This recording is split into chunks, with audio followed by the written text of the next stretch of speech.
Welcome, everybody, to the carousel room in fabulous downtown Wamego, Kansas. We're here tonight for another episode of The Warrior, Some of the Answer podcast. We have a guest tonight that I'm really excited to spend time with. I've wanted to catch this dude. I wanted to catch him in some shit. I wanted to catch him in a rear naked. I wanted to catch him ever since he kicked my ass like 6 years ago. I've wanted to catch this guy. But anyway, so, I usually do like some kind of bullshit introduction and stuff, but I can't do that with this guy. So he worked 42 years in Montreal, Canada as a Mountie. Okay. It is Dudley Doolittle. Okay. And he made multiple cartoon movies, and he also indeed. Yes, and I mean, don't forget the comic strip. The comic strip. He was an amazing individual. We're going to talk a lot about snow tonight. We're going to talk, and when I say snow, I mean like snow, like cold snow. Like, come on, you people out there, do not get the wrong idea. We're going to talk about the Canadian mountains. We're going to talk about Saskatchewan, because that's where he went to school. We're going to talk a lot. And, anyway, well, Isaac, sometimes he calls himself Isaac Doolittle. It's weird. Yeah. It's like a third person complex. Tell us a little something about yourself. Well, as you told everybody else, I'm a Mountie. Canadian Mountie. 42 years. 42 years, young for his age, but And that was just, that's just when I went to Mountie. Before that, I did infantry with Hagar the Horrible. That was a long and brutal time. How long is a brutal time? Because I've had 18 seconds be a brutal time for me in my life. It is Hagar the Horrible. Hagar. Okay, very good, very good. So, tell me, Isaac, where'd you grow up? I know what you did in Canada, but where'd you grow up? I was born in Onega, Kansas, just a little bit down the street. Up the street. North is up. Down everything. South is down. Everything's down the street. No, to be fair, north is up. Okay. Yeah. Everything's down from anywhere. Okay. But I was born in Onega, Kansas. We moved a lot. My dad was a Southern Baptist minister. We eventually settled back. We went all the way up to Pennsylvania, up to Kentucky. I think Kentucky was before I was born, but we moved back into Manhattan probably about, I want to say 18 years ago, and we've stayed there ever since. You have some connections to Wamego somehow. Yeah, my dad has been associate pastor here as well as in St. George Trinity Baptist Church. He went to seminary with Tony Mattia. I think I've got that right. That is right. That's true. And we've been going to church here for quite a long time. Yeah. We know everybody there. I somewhere in there, you got to know Dale Burton a little bit. Yeah, he remembers me when I was about he remembers 2 feet, which was about 2 years ago. Yeah, right. Yesterday. Pretty much. You've done well. You've grown up a little bit. So tell me, what's it like to grow up in a as a kid, what's it like to grow up in a household with, very religious, I don't know what a Baptist is. He a preacher? Southern Baptist, yes, he is. He's a preacher. What's it like to grow up with a preacher, brother? It was very PG. There was you had to sneak around to do anything. We weren't allowed to watch Power Rangers, but that was because it was too dumb. And I kind of agree with them. It was dumb. I agree with them now that I'm older. It was fair. But we couldn't even watch Monty Python in Search for the Holy Grail because it was too bloody. Now that was a sad moment. We didn't. Mel, what was his last name? Mel Brooks. Mel Brooks. Oh, we weren't allowed to watch any. But he was genius. We watched Spaceballs though. For some reason, we were allowed to watch Spaceballs. Okay. Don't ask me. Right on. Yeah. Yeah, but I was going to call him out on that, but we were allowed to watch Spaceballs. I still don't understand why. So when you say we, like, what's it mean? Family. I got three older brothers. I've got a sister that we just adopted probably like 10, 12 years ago. She's annoying. But all sisters are, I'm pretty sure. I wouldn't know. I have none. Although I call all my girlfriends sisters. So yeah, they're annoying. Yeah. But how old are your siblings? I'm the youngest of the boys. And how old would you be? I'm 30. And the big 30. The big 30, just turned that in December. In fact, how did you feel about that? I was out of my stupid 20s, so I'm actually feeling good. Yeah. I made a lot of dumb decisions in my 20s. We're going to talk about those. Oh, boy. We'll get there. We'll get there. We'll get there. But my oldest brother's 40-ish, some 38. He's somewhere a little around older than me. Well,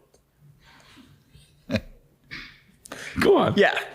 Just a little bit. And then it's 2 years pretty much after that. I'm 30. Is this a Baptist preacher thing every 2 years? It's pretty much, we're almost as bad as Catholics. Okay. All right. Catholics are every 9 months, especially the Irish.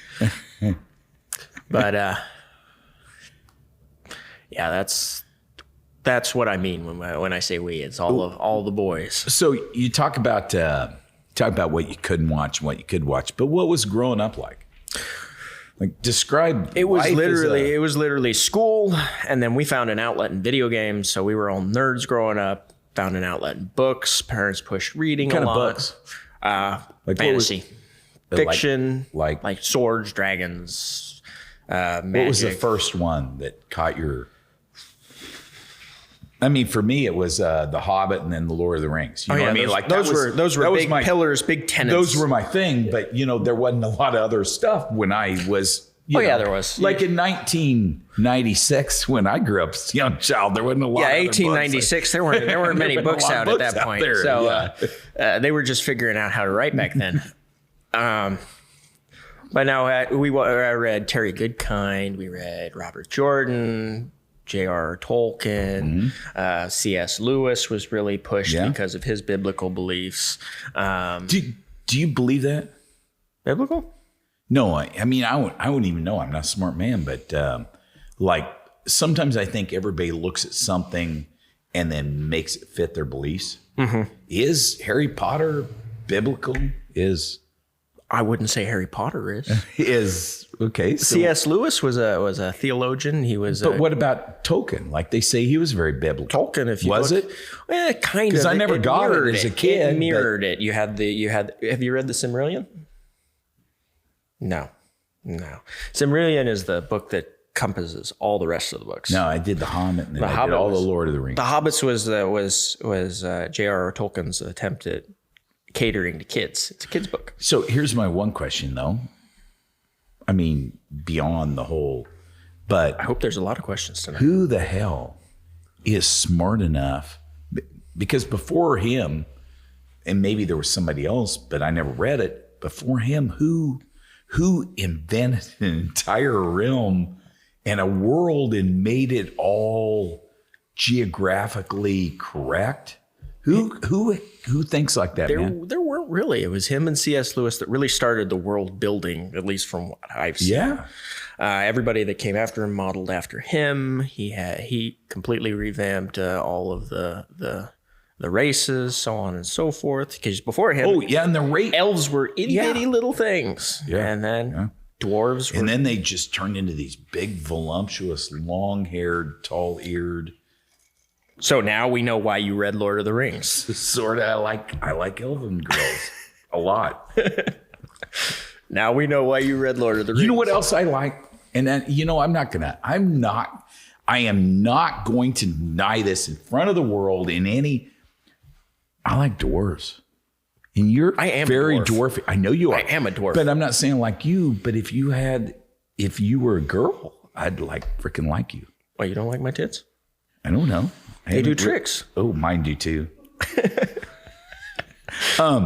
So Bridget the Midget and I had a moment or two in Las Vegas a couple of years ago. And she's not just beautiful, and she's not just a great actress. And if you haven't watched that, you can look that up on anysomething.com that it offers free videos. But Bridget the Midget, you will not go wrong. She is a great person. Like a great person. Good personality. Inside. Great person inside. Great personality. Yeah. So she stabbed her fucking boyfriend a year ago. Fuck. Everybody free does that. Bridget the midget. Like, take the goddamn leg monitor off. I mean, let's be honest. Where did she really stab him? In the toe? No, it was like in the leg with a butter knife. It was a butter knife. Do you really stab somebody with a butter? No. And he was in bed with another woman. Free Bridget the midget. There we go. Okay. I'm with you. So we now agree on. We will start the movement. Here we go. Okay, so what's next? So books. What drove Isaac as a child?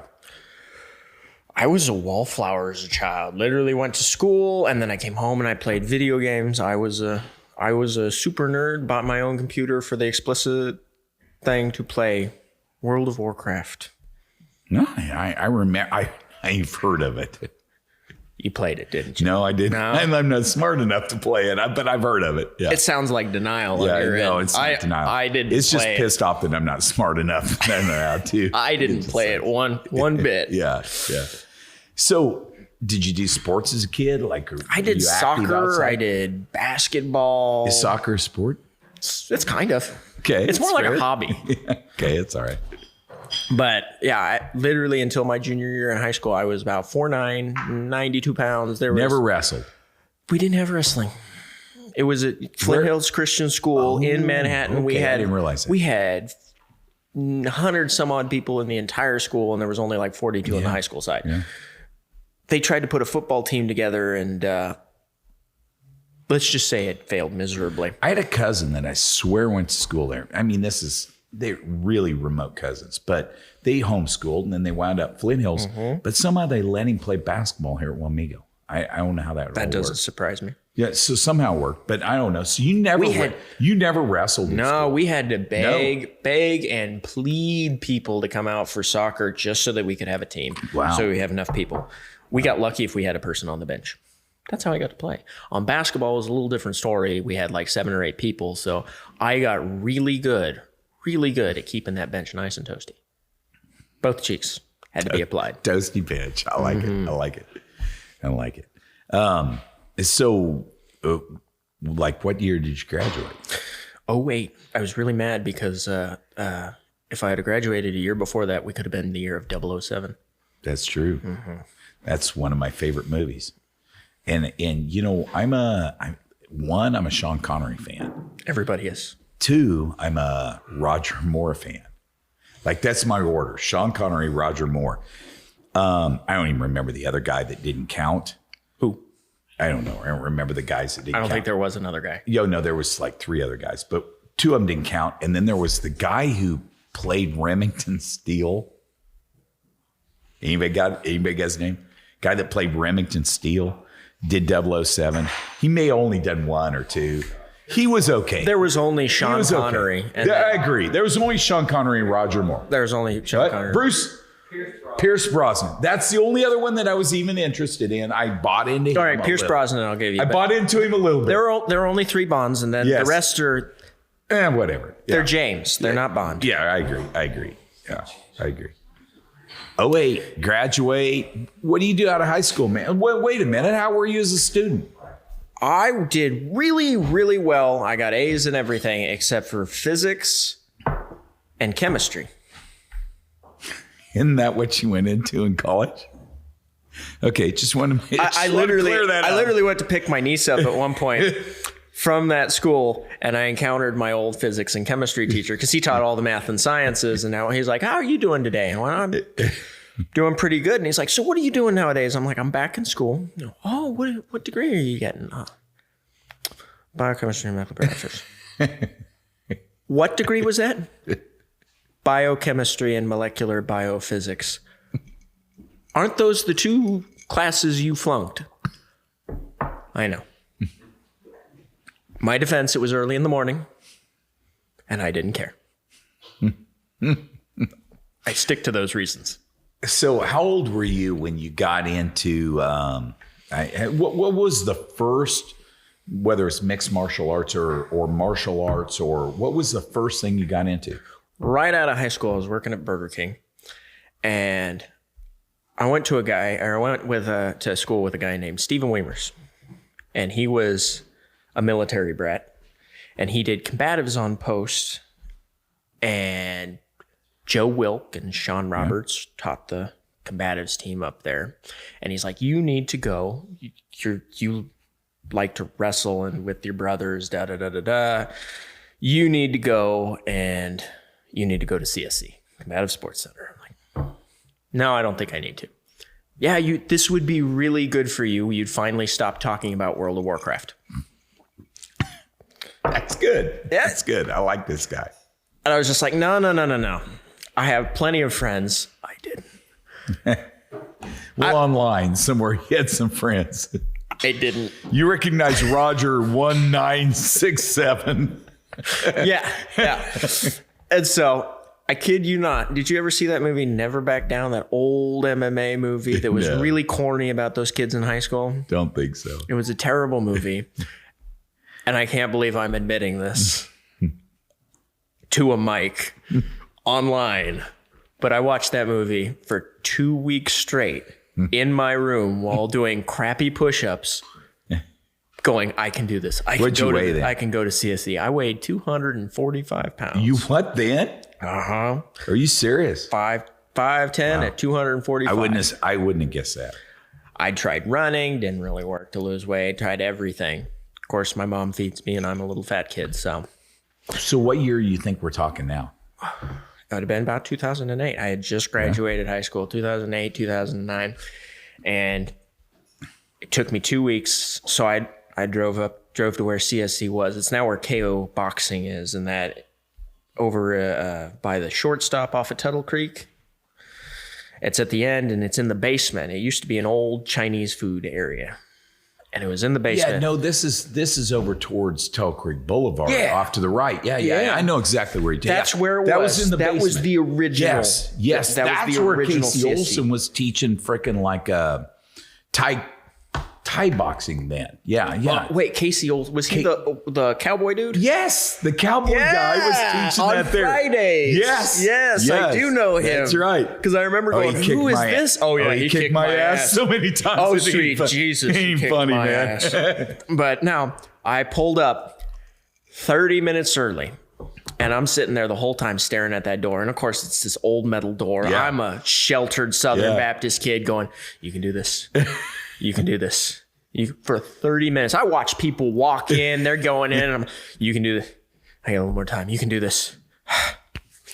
You can do this. Finally, 5 minutes late, I walk in the door. And I swear, I have told this to Andy Weefall, who was the owner of the gym at the time. And he swears up and down he's never been able to do this. But I swear to all that is holy, I walked in and he was doing upside down push-ups on rings. He's a big boy. And that's what I walked into, and I'm like, might be over my head. How do I start? And he gets off and he dusts himself off and he goes, join the others. Mm. I didn't ask questions. I didn't do anything. I just started running. And I couldn't move after I got done with that 4-hour session. And I was like, maybe this is what it's like to actually work out. So I kept coming. I went to the next day. I barely move, but you kind of rustily run around the gym, get your ass kicked, get thrown around. Literally, Brian Thompson was a blue belt at the time, and he was showing us how to throw people. I was like, you're not going to be able to, because there was this big power lifter guy. I was like, you're not going to be able to throw him. And the guy even said that. He's like, there's no way you can throw me. Twice Brian's size. So I watched Brian throw him into the wall and help him back up off of his feet. And I'm like, oh God, this might actually work. Huh. And about 2 weeks in, I'm about to die because I've been going every day like an idiot, 4 to 5 hours a day. I'm about to die. I can barely stand at work. I literally lean my forehead onto the burger board. At Burger King. At Burger King. And I'm making sandwiches, barely able to move. Do you really get it the way you want it at Burger King? No, you don't. Okay. Let's just clear that up. My dad had a sing-song. Hold the mayo, hold the lettuce. Special orders do upset us. That was our mantra. I don't know. The Riddler's holding something up. Go ahead with your story. Well, but that was our. I'm in fucking charge here. Okay. Just to be clear, I'm still in charge. That was my mantra. And 2 weeks into that, I'm like, this isn't for me. I'm not this kind of guy. My abs are dead. I didn't even know I had abs. You didn't know you had muscles between the ribs. I didn't know I had any. I'm sitting there. I'm like, who knows you have muscles between the ribs? Everything hurts. So you can't breathe anymore. Because it feels like you're in like an Iron Maiden. Oh, God. And then as we're doing flutter kicks, because Brian used to make us do like 200 of those a day. As we're doing flutter kicks, I'm just sitting there dying. And I was thinking about not returning the next day. And Nathan Dixon, EMT, looks over at me and goes, "You got this, little buddy. Everything sucks for everybody." And I was like, "It does? Oh my God, I'm not alone." And that little bit of encouragement. That's awesome. The second time I was about to quit was, I was like, I'm never going to use this. And then all of a sudden, Big Creek Vandecreek, Greg Vandecreek, fireman, looks like Ivan Drago with a smile from Rocky 3, Rocky 4. Huge dude. He's got a pedo stash now. I do not approve. I haven't seen him for a while. He's like a captain now. Is that it? Edge Fire Department. Is that it? Yeah. Well, it's a fire thing. Yeah, but it's not just fire thing. Evidently, it's a cop thing too, because I see one back here. But, I don't know. It's not as good, but whatever. Yeah. But he put me in the armchair of death, the crucifix from wrestling, and he started slapping me in the face. And I'm like, oh, God. And he starts making bar plans with Joe Wilk. He's like, "Hey, Joe." Bam, bam. "Hey, you want to go hit the bars around 9? "Yeah. Oh, yeah, I got to take a shower first." I'm like, dude, I'm trying to, oh, yeah. And he armbarred me right after that. And I'm like, and I literally got up. I rolled off. I remember distinctly rolling up to all fours and going, I'm going to do that to him. I'm going to do that to everybody. And if you've ever rolled with me, I've done it to you at some point, because that was my goal and it stays my goal. So I don't know. Is there, and you know what? I just want you to know I'm smarter than everybody here, but is there a question from the audience? Do we have a question? Is it the audience wants some input? No? All right. Well, then don't show me there's a question from the audience sign again. Okay. Oh, wait, we do have one? Hey, so my director of logistics for my company, Defense Midwest, Patrick Schuck, he's a great guy. Planned the worst training ever today, like in the history of the world, worst training ever. Like we trained in the rain. Nobody trained in this weather? But nobody showed up. We shot some World War II guns. Basically, nobody showed up. Nobody paid a single dime to Defense Midwest for using my facility or my time or my gas to get there or my lunch. Nothing. Okay. So the director of logistics has a question. I'm just saying, don't expect much. Okay. Patrick. Hello. Number one, I'd like to sit there and say that I'm training as well. I'm trying to get my black belt in bitching. I'm studying underneath Buck Petticord in bitching. So you'll go far. Yes. I think I know he's the best in the area. He could be the best in the state of Kansas. Maybe the world. So in those early days of jiu-jitsu, is there one particular move that you continue? Wait a minute. This is 2008. It's not the early days of jiu-jitsu. No, his early days of jiu-jitsu. Like 12 years ago. God damn it. Everybody knows jiu-jitsu didn't start until 1993. He's 8 fucking years old. He doesn't know what the early days of jiu-jitsu were. The early days of jiu-jitsu was in 1993 whenever the UFC made the Gracies famous for it. So in your early days in jiu-jitsu, is there one particular move that you continually found yourself getting caught in? Yeah, indeed. We had a guy who was tall and lanky. His name was Kalen, and all he ever did was triangles. Oh, yeah. Triangles. And Joe only did guillotines. Yeah. Those were the two I always found myself in. And my amateur title fight, the guy caught me in 3 guillotines. And I kicked his ass. So between guillotines and triangles, those will not work because I was choked out for 5 years with both of them. That's good. Nice. Good stuff. So how long was it that you worked out there off Tuttle Creek Boulevard and then moved out to, out west in the basement? I can't remember. I don't know. My time span is terrible. Yeah. Like 3-4 years, maybe something probably, like that. Yeah. I thought it was the greatest thing because when you walk in there, Like, oh, I'm going to get shanked. It was a fight gym. We beat the piss out of each other every night. We went to fights. We beat the piss out of them. We came home and beat the piss out of each other every night. So it was the fight gym. It was the one I fell in love with. And then we moved to that newfangled facility, and it just didn't seem the same. Well, you didn't go in there. West Manhattan. I'm not talking downtown. Yeah, West Manhattan. Yeah, right. That one on. I thought that was pretty shitty, actually. It was okay, but did you see the old one, like the one off? Only Tuttle? like once or twice. Oh, yeah. God. Yeah. It literally looked like a KGB holding facility. So you might have some memories. Well, you're not going to have a memory of this, but anyway, my son, he's a decent athlete, and we're training fight stuff down here in the basement, and we get to a point where I got nothing left to teach him. He's 16. I mean, he's better than me. I got nothing left to teach him. I'm like, so we're going to go over to Combat Sports. I'm going to introduce you to Joe Welk and these guys. We're going to go over there, and if you like it, you can go back. But back there was what, week free or 2 weeks free or whatever. Which one did you go take him to? This is West. Yeah. The out by Anderson. Yeah, the one off Anderson. Yeah, down the basement off. Yeah, that old wrestling. Yes. So we show up there one night. And it's our first time. I mean, I've called Joe. Joe says, yeah, you can come free any night. These are the times. We show up, and me and Broderick, we show up. Well, we don't have gis, and it's gi night. And it's like, oh, damn. Well, nobody has gis. We're like, should we leave? And they're like, and Joe's like, no, just go there and, just join in. So we join in. I think it's an hour class. I just remember the warm-up smoked me, and then we started free rolling. And nobody rolled with us because we didn't have a gi. What I remember is this little short, stocky, fucking asshole of a dude takes his gi off and says, I'll fucking roll with you. Sounds like a dick. Sounds like one, except it was an Isaac. Sounds like a dick. And so I'm rolling with you, and you drop down on my leg. And I just remember I grabbed your leg, and all of a sudden, everybody stops rolling around us, and they're all like, are you a blue belt? Like, what are you talking about? They're like, you can't do leg locks here unless you're a blue belt. I'm like, he dropped down on my leg. I just grabbed his leg.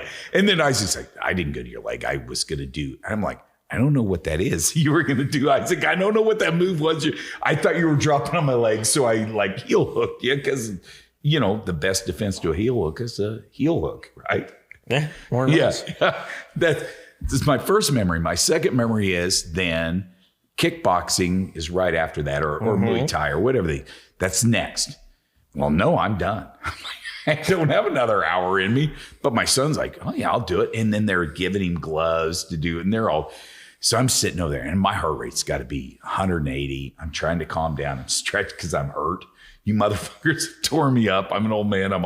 And I can't remember her name, but her last name was, I probably should say it. Anyway, she is a massage therapist. She says, do you want a massage? I'm like, yeah. And she said, well, get on the table. I'm like, no. Like, no, because she was freaking smoking hot, man. I'm like, no, this isn't ending well for me. It may end well for everybody else, but it's not ending well for me. That was my first time in combat sports. Rickles was there that night. Wilk was there that night. Like, those were good days. It was probably one of when Rickles was probably training for a fight in Bellator. So he usually just came down to transition out training partners. Yeah. So Broderick was 6'5"ish, 6'4"ish, 6'5"ish. Now, but he's probably 6'2" then. So the only guy, he was just 16, had no skills, but who else was 6'2" in the gym? So he fought Creek all the time. Because, Creek was always training. He needed a tall dude, right? It's Creek. Yeah, right. Yeah. Those were good days, man. That was good stuff. So when you transition through all that, I'm starting, because you didn't wrestle. I'm transitioning. When was your first amateur fight? My first amateur fight, well, technically, I was tricked into my first. We did what's called Have you heard of smoker fights? Oh yeah. Smoker fights. Used to be at the sometimes they were at the guard unit. Armory. Yeah, That's the armory. when they got publicized. Okay, all right. This was old school smoker fights. Smoker fights were in Wichita, down on South Oliver, which I found out is a very shady part of Wichita. Explains a lot of the graffiti. I'm sheltered Southern. I thought that was art, but whatever. I'm sheltered Southern Baptist boy. I don't know anything. I fall asleep in the car. I wake up. We're at this 4-car garage that's painted up to be Andy Zerger's Muay Thai gym. And I was there to help everybody warm up. They said, these are going to be smoker fights. If you want to come and watch. I wanted to watch. I'd never seen a live fight. And I'd never punched anybody. I'd never kicked anybody. I wrestled a little bit with my brothers. I really wanted to see this. And Joe's like, yeah, come on out. You can help people warm up. So I brought the gear that they gave me, and I put all my stuff on. I was helping Brian Thompson warm up, Creek, Kalen, all of our normal fighters warm up. And then Joe's just like, hey, Isaac, come on over here. What's up? You got to help warm up these fighters. I was like, oh, okay. I'm a Southern Baptist boy. I'm very helpful. That was what we were taught to do. So I'm just kind of dumbly follow him. And then he goes, yeah, up here. Your guy's up here to help warm up. I was like, oh, who is it? He's like, yeah, it's Kalen. So okay. So I walked up there, and no sooner did I get in the ring than I'm like, wait a minute, I was just helping Kalen back there. And he goes, and I start to get back out of the ring. He goes, no. I'm like, why am I in this ring? Isn't this where everybody's fighting? He goes, yeah, you see that guy? And there's this dude, and he was a little shorter than I was, pulls off his shirt, and he looks like tiny little Arnold Schwarzenegger. Like he's got an 8-pack ab. And I'm like, yeah, I see that dude. And he goes, yeah, kill him. Ding. I hear the bell go off. He comes across. Superman punches me in the face. Less than 10 seconds in, and I'm wobbling over the side, and I hear Zerger go, he can't take a punch. And I remember stopping, pointing at Zerger and going, I'm still standing. Thank you very much. And I shot in on his legs. The rest of the round, took him down, got to mount. Nick Behrens is sitting there, is like, you can't lay on him. You have to do something or we'll stand you up. And I remember pretty much almost to the point of tears going, please no. Please don't. Please don't stand me up. And then round 2 came, and they're like, do you want to go again? And I went to turn around and say no, and Joe grabs me and goes, he does. Of course he does. Of course he does. So he's like, yeah, just do it again. Just do it again. So I did it again. Please don't stand us up. 3rd round, I'm like, oh, we're done. He goes, no, there's one more. I don't want to do another round. He goes, he wants to do another round. Shut up, Joe. I don't want to do another round. Same outcome. It was just literally me on mount, tapping him on the forehead, trying not to die. Yeah. And I remember that ride home because I rode with Joe, and I'm in the back of seat, and I'm really quiet. And Joe is really quiet, and I think somebody else was in the front seat, and after about 20 minutes into the drive, I was just like, when's the next one? Yes! I told you he'd like it. Told you he'd like it. Yeah, that was my introduction. Never gotten punched in the face before. Never gotten kicked. Till that day. Never turned back since. Who was the kid from St. Mary's that had that brutal ass leg kick? Didn't have a filter. Like when you sparred with, there was no filter. You just kicked your legs and kicked your legs and kicked your legs. I can't remember the kid's name. That was over in that West gym. Kalen loved to kick your legs a lot. Yeah, just terrible stuff. I don't think he was from St. Mary's though.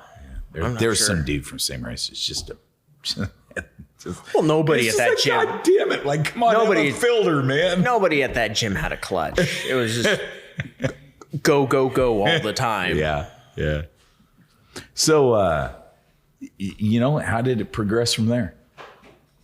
Well, I did my first amateur fight. I won that one from disqualification, took the guy down, broke his arm, and then he didn't tap. He got on top and then just started doing this with his elbow on the back of my head. They disqualified him because, well, I had no elbows in amateurs and no 12-6 elbows at all. After that, it was just 12-6 me is, and I get it, but the 12-6 me is a weird rule. It's a weird rule. It's a weird rule. I mean, I had in one of my amateur fights against Virgil Knight, he was literally sitting over me doing it the whole time. It was illegal elbows for one. It was 12 to 6 elbows for two. They never called it. And it literally felt like somebody was just flicking me on the back. You got all that adrenaline. That's all it feels like. I think it's a dumb rule. I guess there are instances where it might be deadly. I can't think of any. Yeah, I don't know. Of all the other stuff, that's the one that I think's a little odd. You know, it is, because if you even put an angle on that, it's legal. Right. But it's got the same force. It's got exactly 5 degrees is legal. This yeah. One, that's too much. Yeah, I've never understood that rule. But after that, it was literally just fight camp, work, and then Go ahead. My parents, my dad was a teacher at Cloud County Community College and Highland Community College. So they wanted me to go get my degree. Since I had 6 hours free, why not? And I went for an English degree because I really didn't care. I just wanted to train. Literally, I went from... That's why you can't say si, senor. Uno más por favor, right? Donde can't say that, right? Yeah, you got an English degree. It's true. But I went for that English degree and... Gracias, amigo. See, now you've got one up on me. Yeah, I go.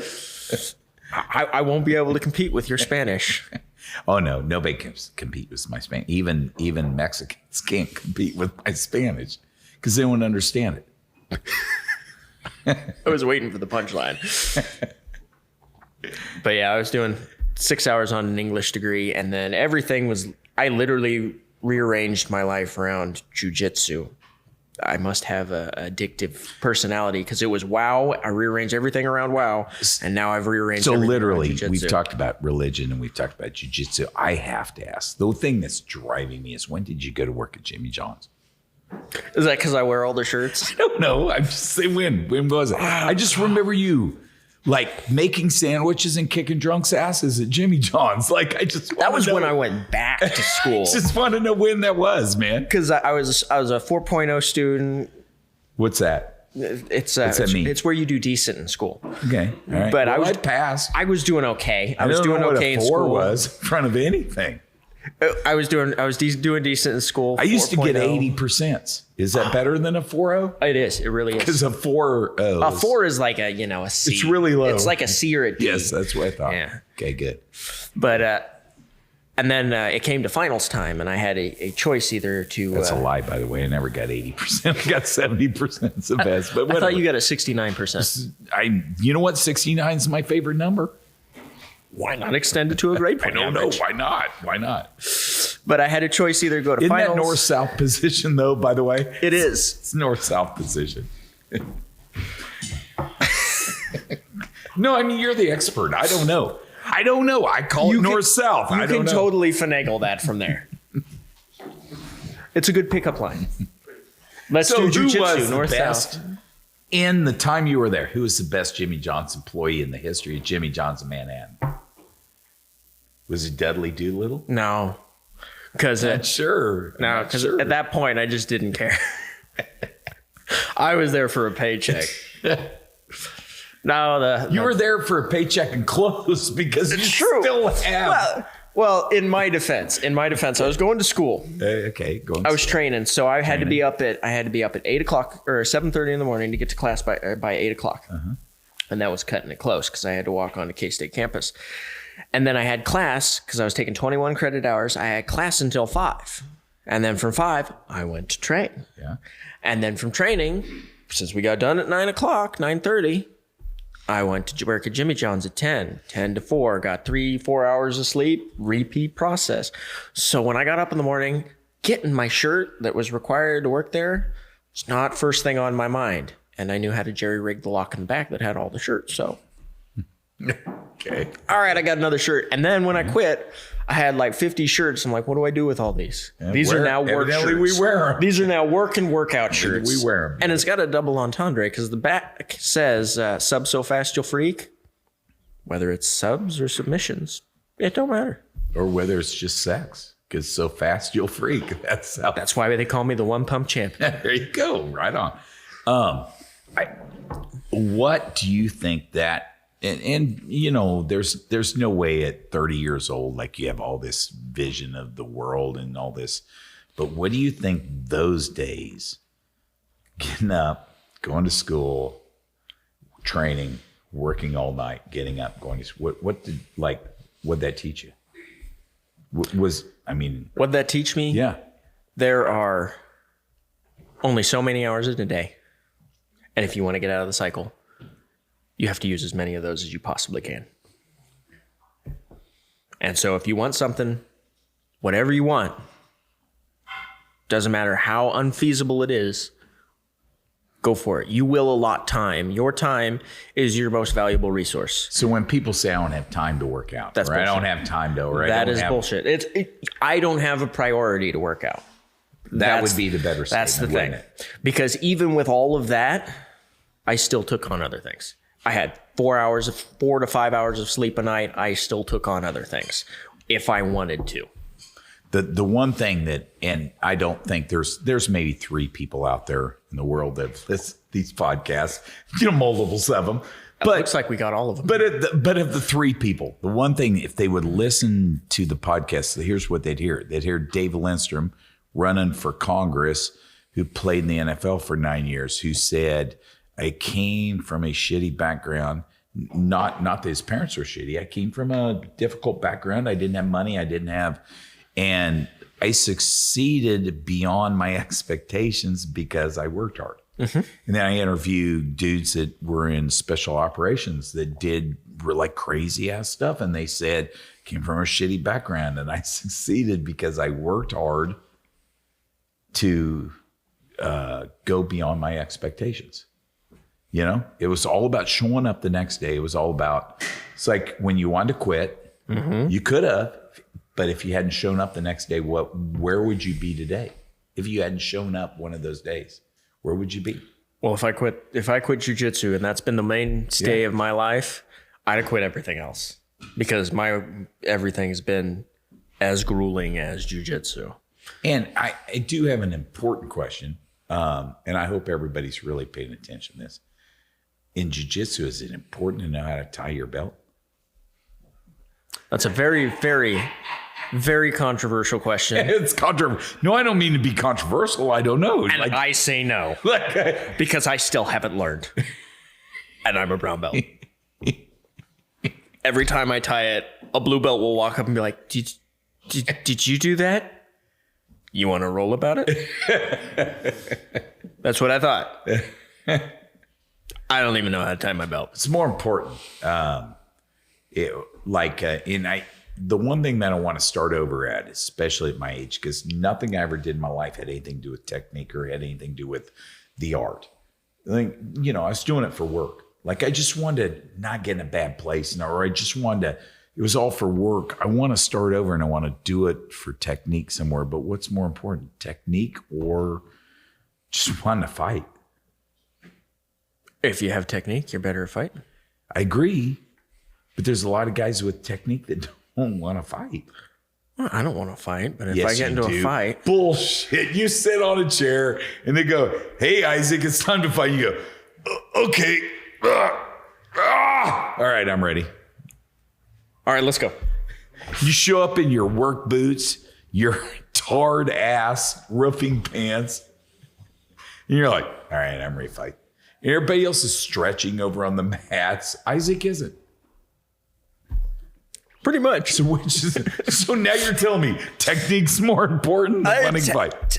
It's fine. The legitimate answer, technique is important. I just may not embody that. Mentors. Do what? Mentors. What mentors? What pops in your mind? Joe Wilk. No, but I get it. But you got to say like you say name, and then you got to give a little. Joe Wilk was my pretty much my second father. He was he took over CSC. He one of the pioneers of MMA in the Midwest. He mentored me. He brought me up. He gave me a direction. Every time that I started to quit, he'd slap me in the face and you've got to keep going. I always tell everybody I didn't get my degree. I didn't get anything because I'm smart, because I'm tough. My superpower is I'm stubborn. I don't quit. I don't have the brains for it. I don't have the speed. I don't have the strength. I just don't know when to quit. But you know what you do have that nobody else has? Beautiful ears. Beautiful ears, brother. Like nobody else may have those, but you have beautiful ears. I appreciate that. Thank you. Yeah, you're welcome. You're welcome. Okay.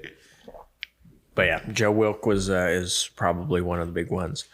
What do you think? What do you think with Joe Wilk? Because I'm not saying he's not well known, because he is well known, but he's only well known in a small circle. Like what could you say about Joe Wilk with regards to what he? Because you mentioned a little bit, but with regards to what he means in MMA in the Midwest. He was the pioneer. Him and Andy Zerger and kind of Andy Weefall to a smaller degree. Andy Weefall was more Brazilian Dave jiu-jitsu. was kind of the Dave Rickles? neon. Yeah, Dave Rickles was the big star. He was the neon sign. He was the neon sign, but he was based from literal all cool those dude. people. Oh yeah, they're all great. No, dudes. I know. Yeah, Absolutely phenomenal dudes. Joe Wilk got the promotions to come together. He got the fights squared away. He got everybody up in training. He got us all whipped into it. There wouldn't really be a Midwest MMA scene without Joe Wilk. yeah, I agree. And a legitimate good guy. Oh yeah, Fantastic. guy. You know, the one thing that I will tell you about that is I don't see what you're talking about there. But I do know he did the promo. I'm just saying it wasn't. The one thing I'll say is if you were a 14, 15, 16, you were a 30-year-old person that wanted to walk in there on day one, Joe Wilk treated you like you were like you meant something. Else. Yes, come train with us. Oh yeah, Yeah, and so did Rickles, to be honest. Oh yeah, Dave did too. Yeah, fabulous guy. Yeah. He was always. It was always the problem that we had at one point was he was a little bit too personable. We had a guy that used to train with us, King. We called him King Mo, Muhammad, and his dad was very devout Muslim. And Joe came around to greet him with 2 bottles of beer in his hand, which is a big no-no. And then the guy looked around and there was a whole bunch of women training, which is another big no-no. And Joe's just like, hey, we didn't see Mo ever again. I don't know if Pat was there that night. He might have been. There's a whole bunch of us out one night, just a whole bunch. Our little group, we're all out. We're at O'Malley's. And Dave had just won the Bellator. He'd gotten that $100,000 check. Yeah, you know what I mean? yeah. But I mean, like 3 weeks ago. But it was, it just happened. And we're all at O'Malley's, and some friends of ours are there. And Broderick's there. He's back from training from somewhere. And I honestly didn't recognize Dave. I just didn't at the time, and Broderick's like, that's Dave. I'm like, fuck, it is. Yeah, that's Dave. I said, well, go tell your old buddy. And then Joe's there and a whole bunch of these guys. Wherever Caveman is, Joe is right there. There's got to be 16 dudes from 16, CSCs. I think this is their big party in Manhattan, and they're all out, and we're at O'Malley's and we're crushing it. And Broderick comes to me. He's like, yeah, that's great. And they're like, no, come drink with us. It's all good. And my buddy's like, who's that? I said, oh, that's the Caveman. That's Dave Rickles. He goes, King of Kansas. He goes, I'd kick his ass. And I looked at this fat guy and I'm like, you know what? You should go tell him. Like we should do that tonight. We should go out on the porch and do that tonight. Dave will fight you. and we walk up there. So we walk up there later and I'm like, hey, Dave, in which Dave and Joe don't remember me at that point, but they do remember Broderick. And I'm like, hey, yeah, I'm Broderick's dad. And, oh, yeah, I remember you. Yeah, no, he's a good dude. I said, yeah, this is my buddy. I'm not going to say his name because it would be embarrassing. Starts with an S, ends with a T, but whatever. I'm not going to say the name. And this is my buddy, and he thinks he can kick your ass. And Rickles is just like, Dave's just like, I'd do that if I gave a fuck. But I don't give a fuck. Like, I don't give a fuck. Like, it's not worth my time. And my buddy was so fucking mad, but whatever. Those are good times back in Aggieville in the day, right? I never really went and drank in Aggieville. That's it only true, ever because you worked. were making sandwiches. Yeah. Like when I got done drinking, I'd go and you'd make me a sandwich. Hey, I was your. I was can your late night Dudley squeeze. Doolittle make me a sandwich? I would be like, what do you want? I'd be like, I don't know, number 14. I was your late night squeeze. You treated me right. I gave you a sandwich. That's right. Where'd you go from there, man? Where did we leave off at? I don't know. You were fighting amateur fights somewhere. I was I did amateur fights. I thought you were supposed to like track where we're at here. Well, I was on a nice little line and we went that way and now I forgot where we were. Right. But my turn signal was on, so it can't. no, it wasn't. Did this. It was left and you went right. That doesn't count. Net explosive weight. Gynecologist. I have a sign from my logistics guy that says net explosive weight gynecologist. That's what I read. I don't know. I literally don't know what he was asking. I am amazed you came up with that acronym that quickly. No. New is net explosive weight. That's what we do when we blow doors. GYM is gynecologist. Gynecologist? Gynecologist. Gynecologist. Yeah, because I don't know if you knew this, but You see one regularly? I have a degree. No, I have a degree. Oh. I'm a gynecologist. I can't prescribe you medicine. Oh, man. If your vajayjay is a little sore, all I can do is go, toughen up, motherfucker. But that makes me a gynecologist. What did Betty White say? Don't tell them to grow a pair of balls. They're soft and squishy. Tell them to grow a vagina because they can take a pounding. They can.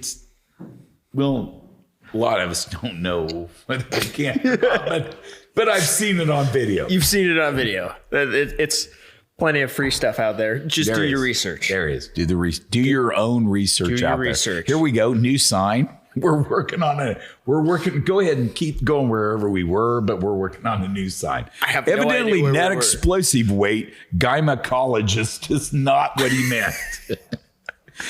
By the way, to be honest with you, and if you ever start, which you are starting a company, and we'll talk about this very soon. But when you start a company, it's important to do pre-employment screening, which I just employed a guy I thought was really good. I went, he'll be a great logistics manager. No. He picks training days that the rain pours. He does all kinds of. All right. So we have a question. Have we answered the last question? I think we did. All right. We have a question behind the bar from the person who doesn't write good letters. All right. Go ahead, Patrick. Hi, this is Woody. Woody had a question for you. He wanted to know what the. I need to draw this out. So you're one of the, I guess we could call it founding guys in card jiu-jitsu. Vic and Buck came up with the idea. Ask anything about So card jiu-jitsu has been a thing. They've had 3 of them. You've been involved in all 3. Yeah. And we want to know about this new move from Card Jiu-Jitsu 3 that you were involved in called the Morgan Loop. The Morgan Loop. Oh, how did I know that was going to be the one? He got out of the vehicle. He ran across the top like a ninja monkey, and he came back in the other where I was waiting to choke him out. His eyes went big as dinner plates, and we had fun. It seemed like you lost track of him whenever he crawled out of the passenger window, and you didn't realize that he was going to then come through the driver's side window of the vehicle after he crawled across the top of the vehicle. Is that true? There was a split second where I was going to follow him, and I'm like, I am a fat little dwarf. There is no way I'm getting out that window. And then I heard the footsteps go to the other side, and I'm like, I could just meet him there. And then his feet came in, and then I got there. I was a little late, but as soon as I got my hands in his collar, he's just, oh, shit. So how compare what it's like doing jiu-jitsu on a mat versus doing it in something more dynamic like a vehicle? Because whenever you're on a mat, it's I'm not going to say it's two-dimensional, but with a vehicle, you've got walls kind of like you do in a cage and everything like that. And so is it more like a rolling in a cage it is versus rolling on a mat? Yes and no, it can be a little bit like that. There's a lot more brutality involved in car jiu-jitsu than actual technique and finesse. Because I won the first two solidly, literally just pinning the guy against the wall and then just choking him out. And there really hasn't been a defense for that technique. If we want to call it a technique, it's more like a bull in a china shop. But with jiu-jitsu, you have the ability to move left, right, rotate, spiral, switch your position, whatever. In car jiu-jitsu, if you get top, it's very hard for him to switch because you have the wall, you push him into the seat. There's nowhere for him to go except for through you. So as soon as you get top position and you push him into something, it's pretty much over. As far as your gas tank goes, we all know you got a good gas tank because whenever it came time to switch positions. And I got a better question. Pat's a moron. I got a better question. Hey, you do have a good gas tank. And I'm guessing you don't jog, you don't run a whole hell of a lot. Only when I'm told to, when I have your to. Gas tank, like talk to me about gas tanks, because in my life and the things I did, in some of it, I had a gas tank that other people didn't have, but I couldn't go run with them. Like I didn't, you know what I mean? I only did the things that I did based on work requirements, but I have no gas tank anymore. It's just from lack of desire. But, your gas tank, you're 30 years old, which is starting to be, I'm not saying you're old, but I'm saying you're 35-year-old dudes in MMA they can still be stars, but that's it. You know what I mean? They're after 35. That's what I'm saying. You're pushing that. How do you have the gas tank you have? Because I've watched you just get up off a chair and go do 5 minutes and 10 minutes, and not even really look. Literally, jiu-jitsu is jiu-jitsu, boxing, training, MMA. It's been my life for 10 years. It's literally what I revolve everything around. All my schedule fits to conform those times. So I train in the morning, I train at night. Whether that's weights, cardio, I don't run, I bike. Running do you subscribe to the theory that successful people can't sleep in? Do you get up early? Do you work out early and then go do your stuff? And then do you work out? Like there's a lot of people subscribe to that. I mean, the whole Jocko thing, you know what I mean? 5:30 in the morning, man, make your fucking bed and go do your workout. You know what I mean? Like, is that, I'm not that bad. What is your daily routine? And I mean, well, my daily 7 days a week. What's your daily routine? My daily routine has changed a little bit, but when I had my day job, I'd get up before it, go to work, and then from where I do my little workout. It was only like a 30-minute workout. Go to work. But what was that?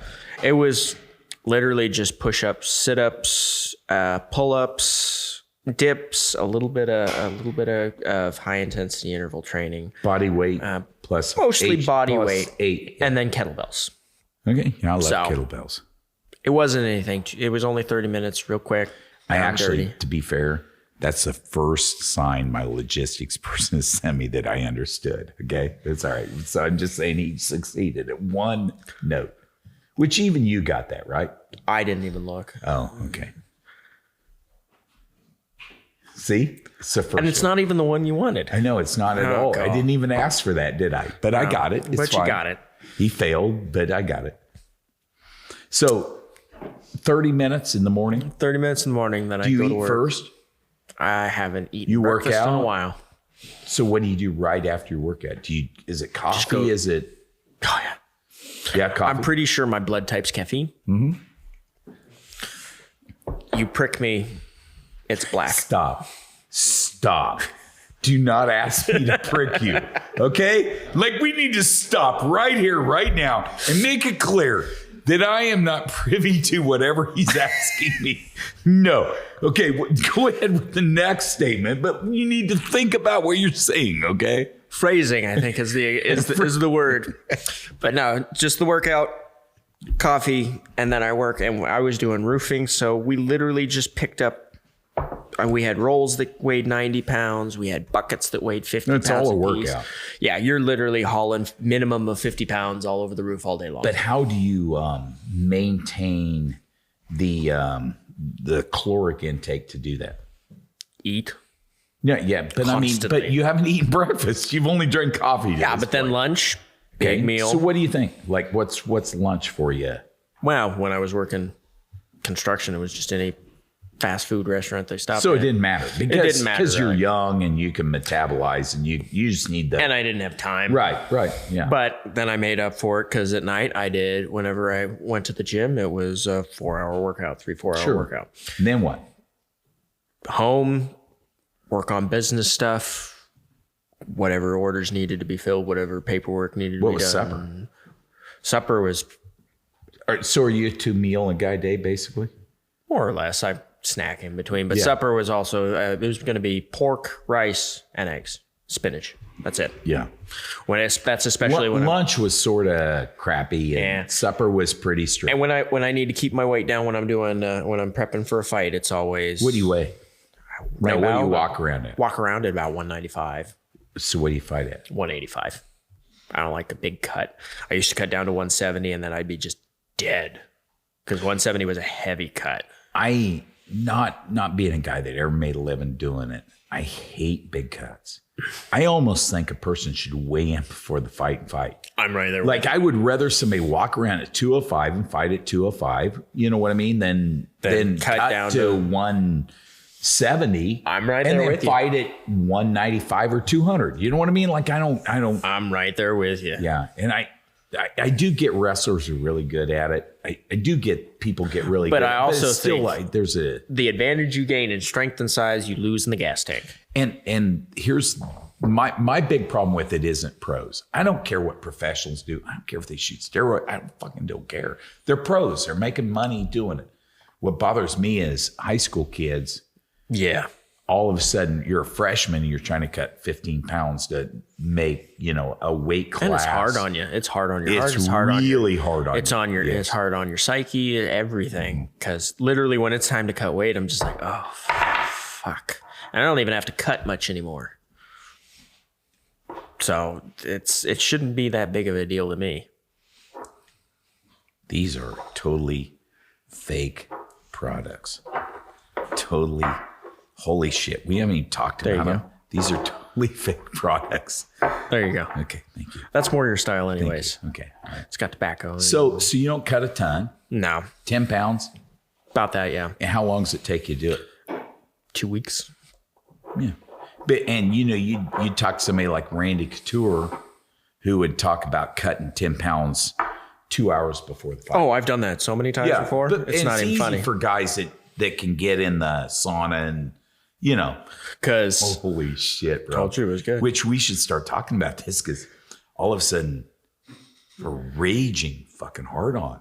Because It's what it I does. think my goddamn beard looks amazing that's now. what it does. It does. It's like wood.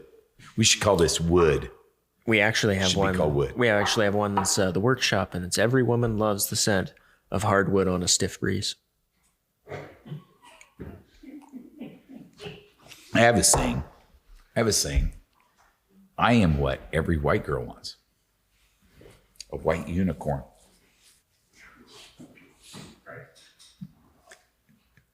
That was a very fluffy horn. It's still. It looked like you're chubby. It I'm not still gonna lie. didn't fall. Still pointed up. No, I've cut one of my biggest cuts was when I went for my title fight, and it wasn't my title fight. It was supposed to be a title fight with a guy named Wayne Sullivan. I didn't even know it was supposed to be a title fight. It was during like midterms or finals. It was one of the big testing time. I had 4 days notice, had to take multiple tests early, had to get my job covered because I worked weekends, and I worked every day of the week. So I had to get all those covered to go up and hit weigh-ins. I had to cut 20 pounds in 4 days to kick this guy's ass. And he fucking, while I'm sitting there, dead on my feet, 4 day cut, dead on my feet. I go in and I weigh in, and he goes in and he's 2 pounds over. He's known about this fight for months. He's been prepping for it. You just got, And I'm sitting there. I looked at him. I was like, oh, you going to go cut the weight? And he's like, no, I don't have to cut the weight. That was 1 pound. All right. You had 1 pound. I was like, all right, I'll fight him. He's 2 pounds over. I don't give a shit. I came here to fight. Has Dudley Doolittle ever not said, okay, I'll fight him? Ever? No. Weight class, belt level. Have you ever said, nah? I fought guys 50 pounds heavier than me. I'll fight him. I don't care. But this guy was 2 pounds over, and instead of going, because it was supposed to be a title fight, you can't be over. It's no longer a title fight if you're overweight. Yeah, right. And instead of going and losing those 2 pounds, it was up in Silver Cove, Iowa, Ohio. I don't know. It was over by Omaha. I don't know, brother. You were there. It was over by Omaha. Omaha's Nebraska, but there's Iowa, Silver Cove. There's Iowa's close to Nebraska. It's right across. It's right across the border. Okay, there we go. See, it was right across the border at this casino. Probably Iowa, right? It was at this casino right across the border. Okay. That's Iowa. Yeah, so you were in Iowa. Yeah, we were in. I knew it wasn't Nebraska. Yeah. Even though we usually fought at that venue in Nebraska, it was over in the next state over. And instead of going in, no, I haven't. You've been to Alma? Oh wait, yeah, I've been to Louisville. Yeah. Good. But instead of going and cutting that weight, he decided to argue with the commission. Don't even fucking know. Fuck you. Don't even do it. He started arguing with the fucking commission and lost all the time. He wanted to fight. He wanted to be 2 pounds over, and it was a disrespect thing. And so they waived, since he waited 2 hours, they waived it. It wasn't a title fight. And I'm like, first of all, I didn't know it was a title fight. Second of all, I'm good to fight. And then he didn't even fucking show up. He didn't fight you? He didn't show up to fight me. Because he claimed. And then I got the title, and then he wanted to fucking fight me. Yeah, I beat the shit out of that motherfucker.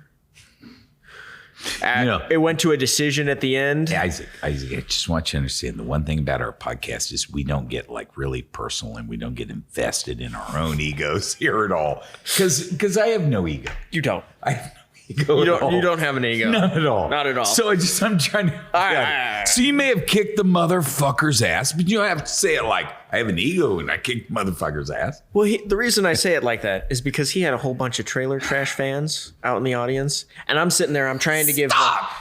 The best sex I ever had were in trailers, in trashy areas in Potawatomi County. Like, shut up.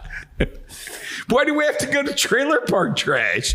They moan louder. They had 12 teeth between them all. Teeth. I know it's better for you. I know it's better for you. But afterwards, I'm trying to do that whole, hey, I think there's an ego involved here. I'm just saying. Okay, go ahead with yours. I'll quit interrupting. I was like, hey, he hit me hard, and I got a little bruise. So I was trying to give him credit. Do you like getting hit? No. I used to like getting hit. No. And then I got a little older, and somewhere it hurt. And all of a sudden, I wanted to fight, and I still want to fight. Every now and then, I'm like, I think I can get a fight card. I don't think legitimately I can. I just know a physician assistant that would give me a fight card. And I'm just like, I could go do one of these, And then but then deep down inside I go, man, that's going to hurt. And it didn't used to hurt, but it's going to hurt now. It rocks. You're hitting your 70s. You're just going to fall apart. And it's not a good look for you. I don't want to see that. I'm looking out for you, buddy.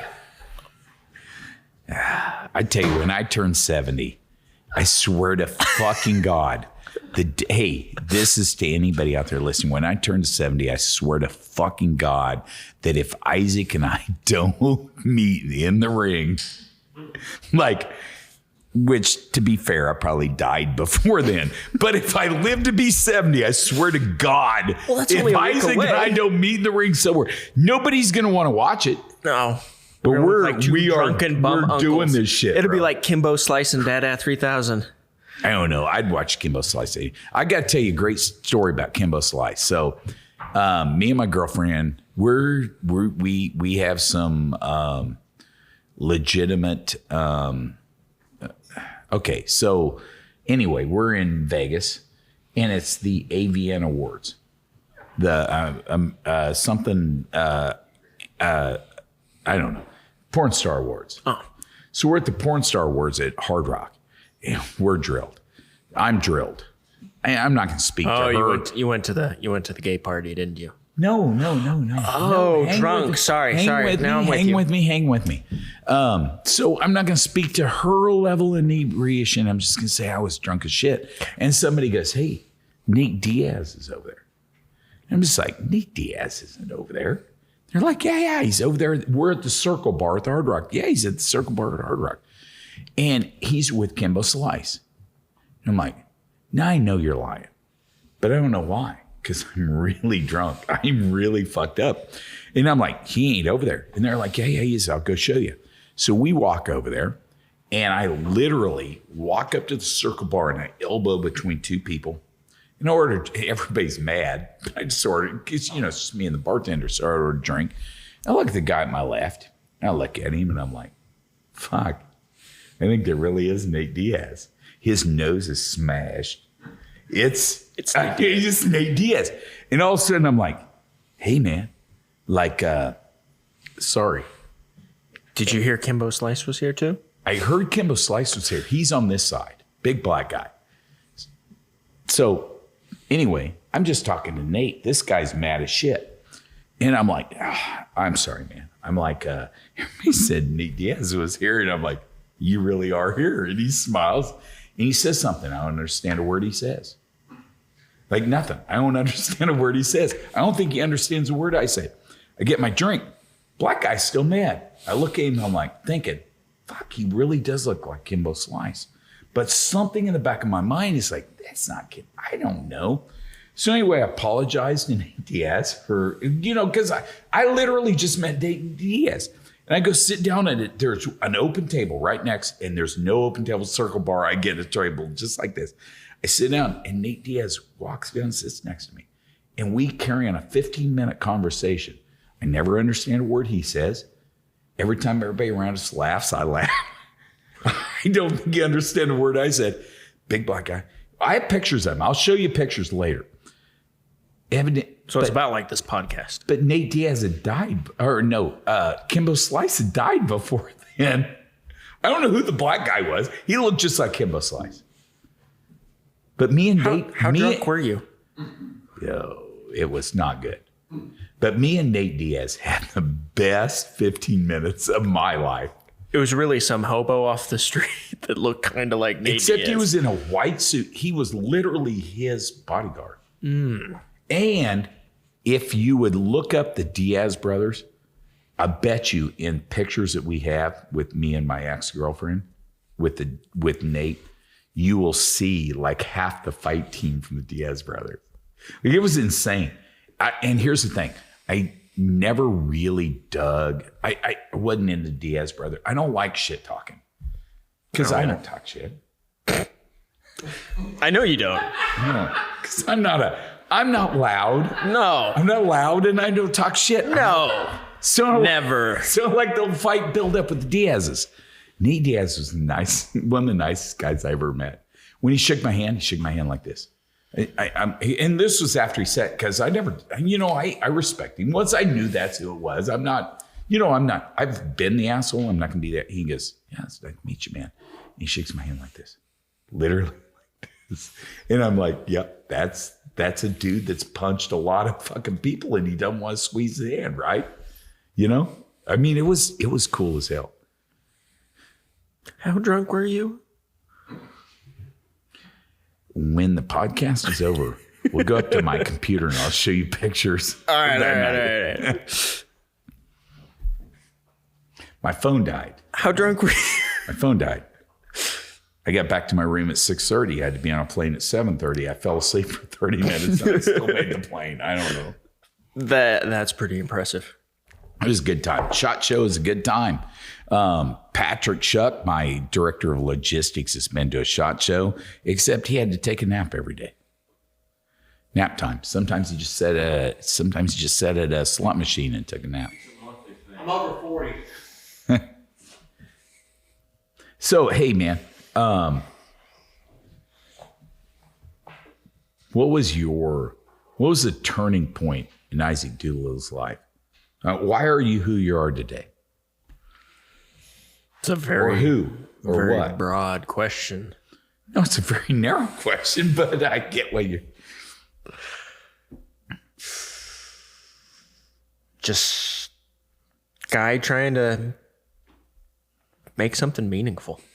I've done this. I just started bare knuckle boxing, and I'm starting to make a decent name for myself. And I remember when I won that first big time bare knuckle for the BKFC, I remember sitting there and going, 10 years wasn't wasted. Set the Burger King fries and something challenge, Burger King fries and challenge BKFC. Is that what it was?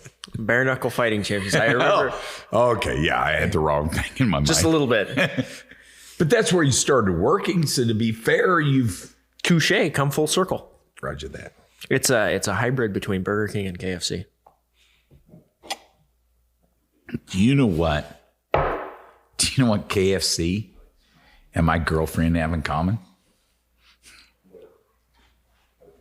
You can either say I have a lot of jokes. You can either say what, or you just move on to the next I have question. a lot of jokes for They're this both one. finger licking good. I was going to say everybody gets a bucket full of breasts. All right, man. Go on with your bare knuckle fighting thing. I couldn't help it. But I just remember sitting there after I won that BKFC, all the cameras thinking, holy shit, 10 years wasn't wasted. I do have a question about that. What's the payoff? Not very well now. No. I don't mean money wise. What's the payoff? Like, is the payoff the validation of training, or is the payoff to actually stand somewhere where everybody in the fucking audience is standing up with their hands up going, holy shit. Like, what's it? Because, I think about this all the time. I watch some friends of mine and I, and I'm not saying our experiences are the same. I'm saying from some friends of mine and I have experienced the same end in our careers. And I don't know what the letdown was, but I watch NFL players or NBA players and I think, why does Tom Brady risk what he risks at 43 years old or whatever he is? Why does he risk what he risks? And I think he risks it because he wants to hear the stands go, oh. It's not that for me. There are definitely glory seekers in every single one. Mine, because mentally, everybody processes a fight differently, especially a fight in front of that many people. Mine is there is nobody outside that ring. Literally, Really? the ring is suspended in blackness, awesome. and it's just me and my opponent. The cameras aren't there. The only people that are there are me, him, and our coaches. What's your most memorable moment in the ring? I mean, one picture. What's the most memorable? It would be my last fight. So what was the moment? What was it? Like, describe that moment. Like I said, it was standing there, and after my hand was raised, they started talking to me a little bit. They put the camera in my face, was thinking, I've made it. I've got a little bit more to go, but I've made it to a big stage. That 10 years wasn't nothing. Because for the longest time, I was told, I'm too short. I'm not biomechanically equipped for fighting. They're all pretty, though. tall. You're pretty. You're pretty. How drunk are you, God? You're pretty. But one of the biggest voices was my old father-in-law, and he used to, when are you going to retire? this is stupid. You've got losses on your record. And every single time we went down to visit him, it was, when are you going to give this up? How old were you then? 24, 25. Yeah, that's not even started, right? Yeah. And he always used to, because he wanted me to come be a janitor pretty much. He was going to buy some company, whatever one that fancied his Ticklebone at the time, and he was gonna have me be a janitor and a maintenance guy for him. For some reason, I see you owning a company called Ticklebone. I don't know why. That's because you'd want to go there. I just see that, man. That's because you'd want to go there, tickle somebody's bone. I don't know. It's your company, not mine. But yeah, that was my single biggest validation, and I literally, when I get to, do you think you needed that validation? I did. Validation. I really did. Why do you think you needed that validation? As a human being, as a man, why do you think? Because I was told. Because you're smart. And you're athletic. But I've given 10 years of my life to fighting. 10 years. And that's not just 10 years a couple times a week. That's 5 hours a day. That's a part-time job for 10 years. And being able to finally say I've done something. I'm number 4 in the world bare knuckle at 185. That's something I can hang my hat on. Even if I don't advance beyond this point, which I think I will. I want to be number 1. I want to take that title. Who do you want? I want Thiago Alves. 185. No, you can say it louder. Huh? You gotta say it louder. I gotta say it louder. I want Thiago Alves. Who? Thiago Alves at 185. Who's that dude? Who's that dude? He's some guy at 185. I actually honestly didn't know. Oh, I know. I had to Google I know who he is. I had to Google him. Just like when we went to the BKFC tryouts. BKF. Bare knuckle fighting. Big. Burger King. Big freaking killer. But Chris Lieben was there. Oh, yeah? You didn't know Chris Lieben? Shh. But I'm sitting there, and I come in late to the tryouts, and everybody's clapping and they're like, it's Chris Lieben. And I was like, yeah. And, all right, everybody, get your gear on, get warmed up. And I went, yeah. And I walked over, and I grabbed my phone, and Marcus, my coach, comes over. He's like, what are you doing? Get your gloves on. Marcus, stop. So Marcus is out of Abilene. Yeah. No, so give him a... Marcus Barrett. Pump him. Give him a pump, bro. He's an old Gracie Jiu-Jitsu black belt. Okay. Was sparring partners with Tank Abbott. Learned how to... Was a boxer before he went to the Gracie Academy. Yeah, that's crazy. Yeah, he's an old curmudgeon-y potato, and love the little dude. There you go. He's an angry old man, though. He's bigger than you. When you say little dude, he's bigger than you. Well, he's shaped oblong. Okay, but he's bigger than you. He's literally built like a russet potato. It's fine. It's okay. But yeah, he's sitting there. He's looking over my shoulders. What are you doing? Why are you on your... And he says it loud so the whole room can hear. Are you Googling Chris Lieben? Shh. Shut up. You really didn't know. I had no fucking clue. Oh my God. That's hilarious. No fucking clue. That's good. And we go through, he holds mitts for me. So there's video floating around of me hitting mitts. And the first time we did mitts, he was doing power. And so he's sitting there going harder. And okay, bam, bam, bam, harder, bam, bam. Third time he just... Isn't that what you hear every Saturday night? Harder. I'm not that lucky. Faster. Harder. Faster. Oh, look, I got something I asked for. I got my logistics director just earned his $3.57 today. All right. But he kept sitting there going, hit harder. And then the fourth time he goes, again. And I was like, my brain, I'm like, harder. And so I hit harder. And he goes, ugh. Again. I was like, did he just grunt? And so I hit harder. And afterwards, I'm dripping sweat. And I go back into the line because we're supposed to do it twice. And he comes back again and he goes, and I'm one of the last people. And this dude's been nonstop holding pads. And as soon as I walk up, he goes, you. What? Me? He goes, gonna need a second. I just made a legend. Just like he needed a break before he held mitts for me.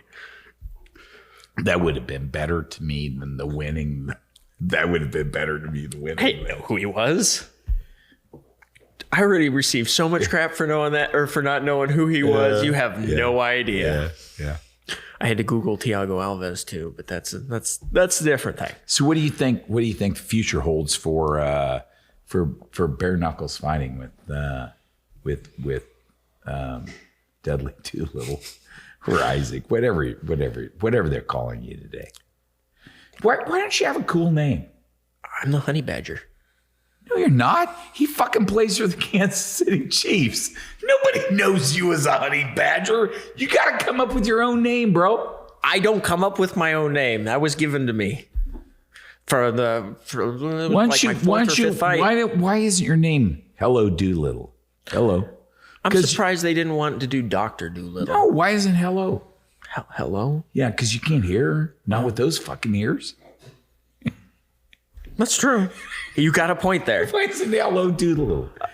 But whatever. What like are you? What do you think you're gonna get? What's the future hold for bare knuckles for you're 30? I'm gonna retire at 35. Yeah, that's okay. That's 5 years though. That's a long time. But that time you might not. Like you might, but you might not. Probably will. Look at everybody after 35. I agree. They start losing handedly. I agree. But you know what? I don't know how old. To be honest with you, I don't know how old Wanderlei Silva is.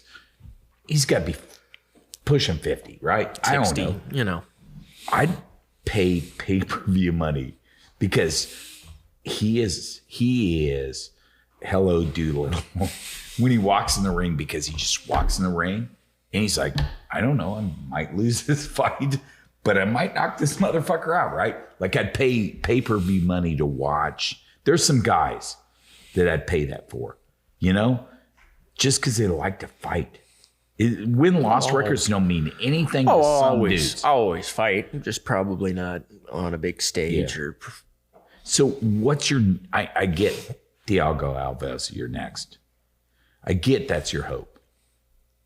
Are you going to land it? What do you hear? I'm number 4. What are they? I know. So the only people. But does 3 or 2 want a piece of it? So the idea is 1 and 2 will go fight for the title. Does 2 want it? Because I don't think 2 wants it. Maybe. I don't know.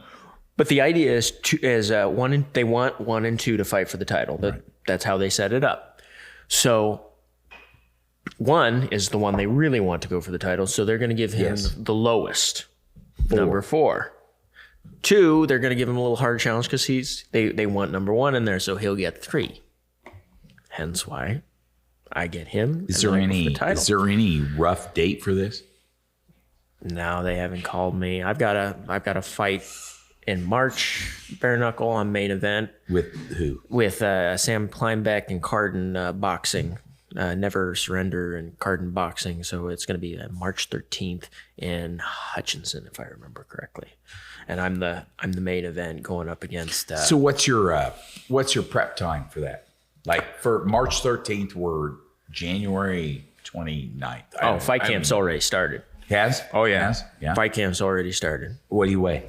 Weigh about 194, 195. And you're looking 185. Yep. That's easy, right? Mm-hmm. Easy day. Yeah.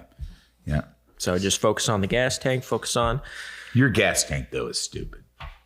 At your age, your gas I want it to be even better. Well, I don't blame you, but your gas tank's stupid. That's you don't doubt your gas tank, right? No, I don't doubt my gas tank. What do you doubt? No, seriously, Isaac. What? That's a good question. What does Isaac doubt? That's a good question. Oh, sorry. We've been here an hour and 30 minutes, and I finally asked a good question. Well, that's not my fault.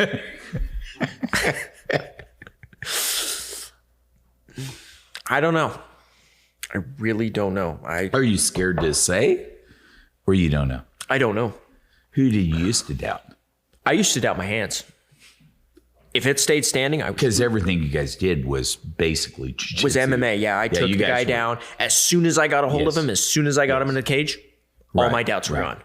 And I will tell you, if CSC has one fault, it's on the feet. It's on the feet and slinging hands. Mm-hmm. But once it goes to ground, solid sell. Oh yeah, but with Marcus Barrett as my boxing coach, I don't really have any. He's really good at picking people apart, coming up with game plans, and then always looking for the future. How well do you sleep? When I do sleep? Yeah. Decently. Yeah. I mean, I can't complain about it. You don't have anything you wake up to. You don't have any monster out there. You don't have any demon out there. What was your worst day? You're shaking your head. You don't have any of these. What was my worst day in your life? What was your worst day in your life? My wedding day. Like on that day or later looking back, that was your worst day? Later looking back. No. What was your worst day on the day? Not looking back. Because you know what? I guess I could give you some perspective on that. I don't know the day and I don't know what happened, but you have a beautiful, beautiful daughter, don't you? No. No? What do you have? A son. Beautiful, beautiful son. You had a 50% chance, and He's a pretty boy. That. He's pretty. Apparently never seen him. It's pretty. Who the fuck came to my range? Oh, the little guy in blue? Yeah, that's mine. Okay. He was the little guy in blue. Yeah, the boy. You have a pretty boy. We are fighting after this. No, we're fighting during this. Oh, okay. At the end of this, we're literally rolling off this table. Just don't spill my drink and don't spill your beard oil. We're rolling off the table. We're fighting. It's a boy. It is. Pat, I have one question. Do you think that's a boy or a girl? It's definitely a boy.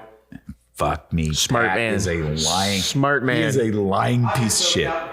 Smart man. All right, but it's cool. No, so you got something out of it. I did. Okay, that was my point. Not the fact that I'm boy girl judgmental.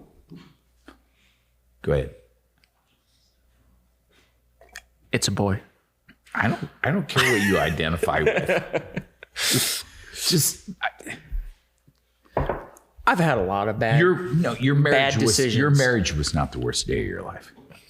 You're looking back, it might have been the worst. I'm saying, what was the worst day of your life at the time you did it? At the time I did it. Yes, the time you did it. What was the worst day of your life? I think the worst day had to have been because I own a house in Junction City and I was fixing it up, and my ex-wife had gone ahead and told the realtor that it was ready. Realized she'd never worked on it. She had no idea anything about it, but she told her it was ready. So I had 2 days to get it somewhat ready. And it was a pigsty because I had construction material everywhere. I was refixing it. It was condemned. I brought it back from being condemned. Redid the electrical, the plumbing, everything. So I got to get all of the construction stuff out. I got to make it look perfect for the realtor to come in. Took me 48 hours. Did it finished up 20 minutes before she got there to show it. I haven't slept. I haven't slept in 48 hours. I go home. It's 10 o'clock in the morning. I walked in through the front door. I didn't even make it past the threshold. I passed out on the front door rug. 10 seconds later. Was it stress or physical or what was it? It was all of it. Yeah, all of it. All of it. 10 seconds later. Because you have an engine, man. 10 seconds later. You don't wake get up. tired. Wake up. And I look up. And it's my ex. And I was just like, oh, what? And she goes, I'm tired. You need to watch Kyle. Huh? So she went up and went to sleep. I watched the kid for the rest, pretty much a couple more hours. No, it's that guy right there. I'm listening to you. That was a bad day. That was a very bad day because I was so mad. It's interesting. It's my bad day was probably not as bad as yours. I don't know. Everybody's like, there's no measurement of bad day. Like if I say I have a bad day and you say I have a bad day and we give our bad days and then people go, well, his is worse than yours. It wasn't. It was my worst day. If I say that's your worst, it's mine. You know what I mean? I got a question about your man jewelry. You have Thor's hammer. Yeah. You have wolves, biting ring, and you have really awesome Nordic I don't know what they're called, but you know what I mean. Beard beads. Yeah, beard beads. Yeah. Talk to me about that. Because you're Baptist. You're Southern fucking Baptist, bro. I'm absolutely terrible. No, you're not terrible. Southern Baptist with all Nordic, because both of my tattoos are also, it's Fenrir. So let's see. On both of them. Well, the other, you can only see one. Mm-hmm. Done by Robert. See one. You want to see my cross pistols? No, I don't want to see your cross pistols. Because I'm pretty sure there's like a rapier in between them. Fine, I'll show you my cross pistol. Maybe a little stiletto. So talk to me about that. What's it mean to you? Because it means something when you drill shit in your arm and you wear shit daily. That's and true. You roll jujitsu without taking it off. I don't roll jujitsu. I take it all off when I do didn't jujitsu. card jujitsu. I did too. No, you didn't. You weren't paying attention, were you? Let's bring the video up. I have it braided. There's no jewelry in it. Let's bring the video up. I'm good with that. It's okay. I'll bring it up. You'll bring it up. We'll do it at a later date. But I'm just saying. Hey, speaking of card jiu-jitsu. Well, no, wait. Tell me about this first. Okay. Before we go card jiu-jitsu, tell me about this. Well, I've always liked Vikings since I was a kid, and it embodies the masculine virtues of protecting your family, of banding with brothers, of fighting back against those who oppress you. And they've got all the good virtues, and I appreciate it. You know what the best virtue of a Viking is? Like they fuck the shit out of Irish girls. Like they went to England or Ireland and they sailed up and then they killed everybody and banged all the girls. There you go. You know, I have 97%, according to Ancestry.com, is Northern European. Did they bang you too? 3% is Irish. Oh, okay. I don't know. I wasn't there, man. I'm not saying the best sex I ever had wasn't in prison. I'm just not. I just know how old are you. I was wondering if you got banged by Vikings. No, I was a Viking. Oh, okay. Now I'm with you. Well, it wasn't because I don't wear the shit you wear. Wow. It's good stuff. I thought you were talking about. You recognize Hugin or Moonin? Both of them. Both of them. Both of them.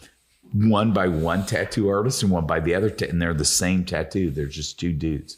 But you know what? Two crows aren't the same, are they? Mm-mm. They're not. I like that. What was my next question?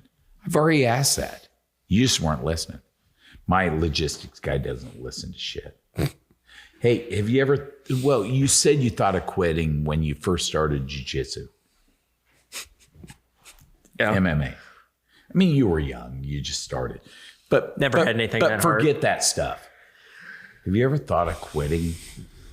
Quitting what? I don't know. Let's say 3 years in, have you ever thought of quitting? Have you ever been in such a shitty position you've ever thought of quitting? Have you ever quit once? What? I did quit once. Yeah. I think it was my third fight. He was on top, and it was John Cook, and it was the first loss I ever got. And it was the first time I'd ever gotten taken down, and he just fed me my teeth for the rest of the round. And I walked over and I looked at Joe and I went, I'm done. And he called the fight. And every single time that I sit there and I'm on a bad position, I remember turning around and I remember looking at John and thinking, what the fuck did I just say? And every time that I've ever been in a bad position after that, that memory comes in so clear.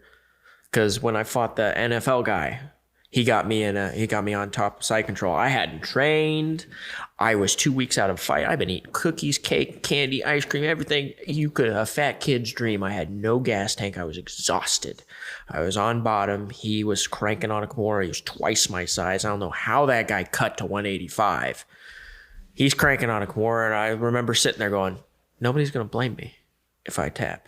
He's got this locked in. He's going to take my shoulder. Nobody. So you're actually thinking about that. I'm sitting there the whole time looking at my shoulder going, because nobody understands that people think about that in those situations. And I'm sitting there going, nobody's going to blame me. I haven't had a fight camp. I haven't nothing. And then that picture snapped in my head and I went, I'll blame me. For the rest of my life. You'll blame you. I'll blame me. And I got out. We got to the second round. I took his back, and I just started hammering on his head. And if I hadn't had that experience with John Cook, I'd probably given up. But how many people gave up after that experience with John Cook? Too many. Yeah. I just wasn't one of them. What do you think the difference was? What do you mean? I don't know. What do you think the difference was in failure to just failure and then I'm done, or failure in I'm going to not be done? What do you think the difference is? It's your mindset. I remember the humiliation that followed me. But that breaks most people. You know what I mean? It broke me. So and I broke vowed, you. It broke me, and I would never, ever do that again. Did you start over? I did. Yeah. I would never, ever do that again. What advice could you give people? What advice could you give people right now? To be honest with you, this is not.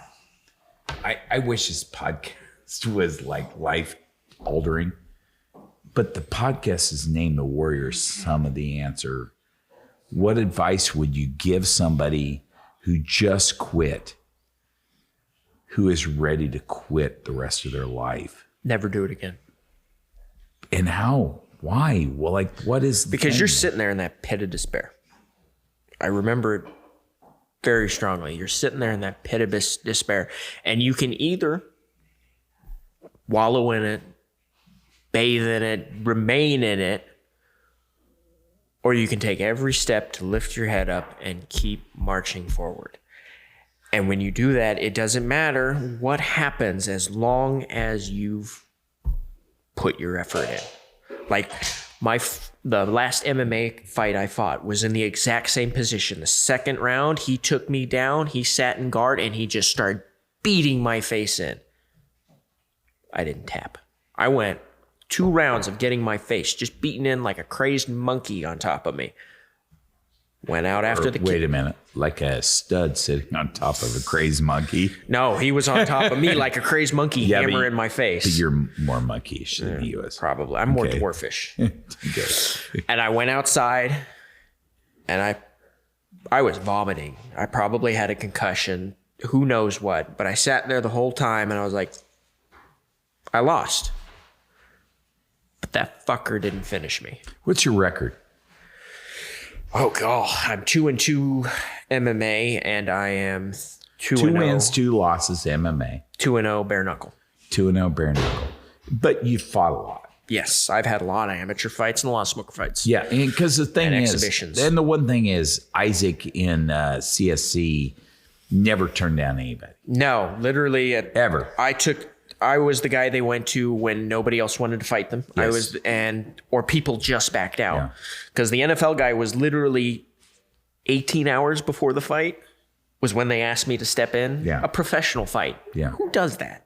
18 hours before Isaac, fight. well, Dudley. I literally Dudley was waiting for my Doolittle Jimmy does it. John shift. I was sleeping. Hell yes. I was sleeping, and I get a call. 14 with guacamole. Yeah. That's all you could remember. I get a call. Hey, we got a guy that backed out. Did you want to fight? And I went, sure. And he goes, do you want to know the weight? I don't care. Do you want to know who it is? I don't care. Do you want to know the pay? There's pay? Okay. I'm going to sleep. So I got a question. And I would like to probe this a lot deeper. Like I really would. I really like to know, not me. I would. I'd like to know. I'd like to give people something to grab a hold of after multiple failures.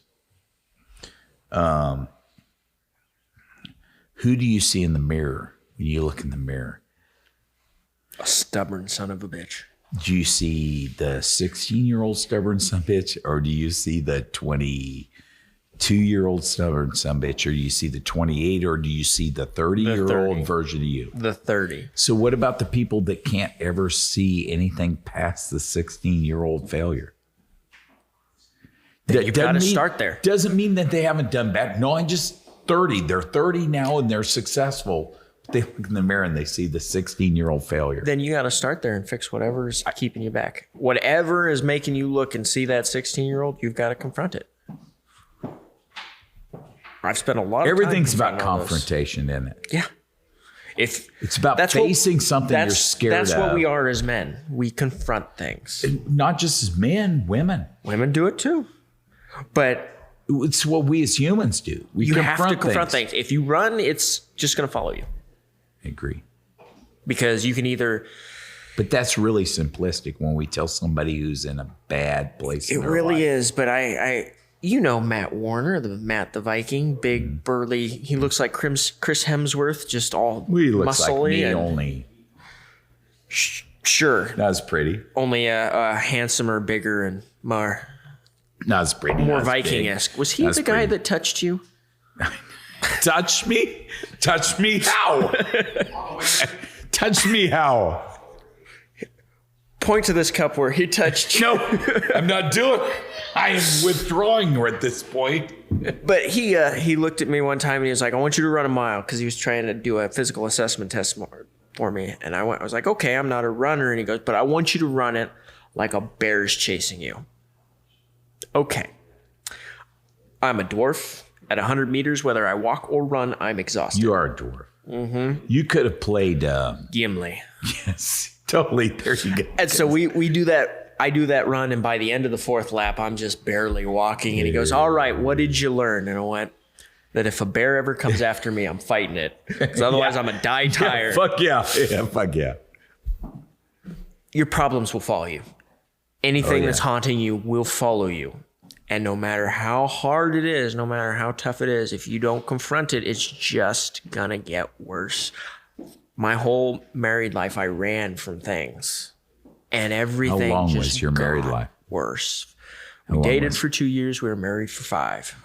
So 7 years really doesn't. Yeah. It doesn't. No, it's okay. There was a lot of bad packed into 7 years. But you have a lot of you have a world or a lifetime of screw ups to coach. Yeah. But some people, you're 30 years old, man. Like, you don't get it. I know. Everybody has been telling me that my whole life. But you're not wrong. And I'm pretty sure when I turn 50, I'll still have people telling me, yeah, you're just young. You're not going to get it. The problem with those people is... Do you know what the problem with turn 50 is? Huh. I'm really scared to in like 6 years. Oh. You said 70, right? 6 years, 50. Yeah. 6 Go years. ahead. All right. But the problem with those people... Do you even have a business? I don't think so. Do you even have a business? Like, I don't even know if I'm willing to talk about your business at this point. Like you said 70? No, I don't know. Do you have a business? The problem with those... Now I can't even... Where were we? I don't know. Like, we're trying to overcome issues in your age. You're saying I'm smarter than I am old. Yeah, with age comes wisdom. Okay, but you're not very old. I never said I was wise. I've been calling myself an idiot for a long time. Okay, that's fair. But generally, the people who tell you that, oh, you don't understand, at this point in life, they're just not willing to confront whatever it is that they're at. Because I've had people when I was 20, I'll wait till my cousin, when he was 35 and I was about 20, would tell, oh, wait till you're my age. That's true. You'll get fat. That's true. I'm not fat. We just went to Thanksgiving and he looked at me again and goes, wait till you're my age, you're going to get fat. I never thought I'd get fat, and I got fat. So when I show up to Thanksgiving at 45, I had better as hell be ripped as I will cut just to show up and go, guess what? I'm not fat. So I have a question for the audience. In terms of what, I have a question for the audience. And I think at least 2 or 3 people need to answer this. So, how do we overcome what we see in the mirror? Patrick, how do we overcome what we see in the mirror? I want to hear from 2 or 3 people. Yeah, absolutely. Go ahead. I realize you've had, I don't know, a thimble full of liquid. I get the bladder isn't very big on a 30-year-old. Number one, I'd like to say I thought that dwarves drank a lot more than that, but whatever. Anyways, I think the best way of overcoming the people that we see in the mirror is by owning the things that we've been through and fully seeing ourselves for who we are. And if you don't own up to who you are, you'll never overcome the person that you see in the mirror. Because I think any time we Who does meet Patrick see in the mirror today at 40? Today at 40, 41. Who's he see? 41, I'm about to be 42. Definitely not the person I was in my early 20s. And no, who do you see? Well, I'm successful in my line of work. I know that I'm a good father to my 15, about to be 16-year-old son, because I pull his shit whenever he messes up. And it just, I think that we put a different version of ourselves out to everybody in order to see who the person is truly in the mirror. You have to be completely honest with yourself. And I think that is a facade that a lot of people don't own up to. They don't own up to their weaknesses and stuff like that. And in order to truly see yourself, you need to. You got to sit there and say, this is my strong points, this is my weak points. Just like any mixed martial artist or fighter has to do. It's like, I'm really good at this, but I'm lacking in this or that. And I don't think that people are honest enough with themselves in real life. And so what they do is they see a version of themselves as they want to be, not as they truly are. Connor Rose. Connor, you're my buddy. Step up, Mike. Come on. Hey, so Connor Roach has skills. Like, he's better at what he does than I've ever been better at what I do. But what's Connor Roach see what he sees in the mirror? Well, Who do you want to be? But who do you see? who do I see? Who do you want to be and who do you see? Who do I want to be? I have future military, Why? supporting, Why? just to kind of get myself to grow, acquire more skills, kind of feel more fulfilled. What's the hardest thing you ever did in your life? Speeches. Really? It wasn't running cross country? Oh no. Because running cross country had to suck, right? There was days where kind of wanted to give up on that, but But you never did you? No, you just keep pushing through. What are you good at? Good at right now, cooking. What else? No, you're a hell of a chef, right? Cooking, you're a hell of a chef. What else? Pretty fucking good dad, aren't you? Yeah, pretty good father. Yeah. Yeah. How much do I wish I was a good dad when I was a dad? Way more. I wish I was you. Yeah. Yeah. Who else? One more person. Lisa, you're the county treasurer. You're a big deal. Come on, girl. Come on, tell us about you're wildly successful. You are wild. You've been at what, 20 years? 20 years as treasurer. What? 23? 20 years as treasurer. 30? 30 years with the county. How long have you been the county treasurer? Treasurer since '01. 40 years. 20. No, with Fucking years. with the All right, county. so I stand corrected. 20 years? Yeah. So with the county, yeah, in August I'll be 35. So longer than he's alive. But, like, what do you see in the mirror? Do you see a wildly successful politician? No, I see a short little fat girl. Really? Yeah. You know what I see? Short little curvy girl. No, that's what I've seen since I've been very little. So, how did you become successful? Didn't that limit you? I worked for what I got. Oh, work matters? I work for what I got. You mean working for what you want matters? Did you ever say that tonight, Isaac? That's not a thing. I don't know. Like, come on. Seriously. Seriously. I've never been successful in anything. I've never been, well, I was I elected didn't to. say I was successful. I was elected to the Bellevue Township Board once with 3 votes. So, I believe to that. be honest, I Believe was that. one time I've worked elected. on the election board. How many? I was one time. How many fake beards did you put on for those 3 Fake votes? beards? Yeah, like did you just Fake put a beards. different one in and Fake put beards. the vote? Fake beards. Yeah. Well, they saw your original one. Fake beards. Yes. Fake beards. They saw your original one, Fake beards. and they knew it was you. So then you So had I to put on a shaved it different off. one. And then I And that's came your back second 3 vote? hours later and grew a new one. But that'd be your first vote too. No, I came with the first one. I shaved it off. I voted again. And then I grew a new one. I voted again. That's how it went. No, wait, we're still there. What do you want? I don't know. Like, tell me, why are you successful, Lisa Wright, Potawatomi County Treasurer? Because I take care of the people I love. You do? No, do you love the people of Potawatomi County? For the majority, Oh, I hate yes. those motherfuckers. There's no way. For No the way. majority, yes. But you do. I do. You do customer service in the treasurer's office, don't you? Yeah, Yeah, right? You do. correct. Why? Why? Because that's what we do. It's not a job that people love to come see us. No, because we 'Cause get we spent take a your lot money. of money, right? We take your Which we money. think it costs way too much for what we're coming to see you. Don't own such nice stuff.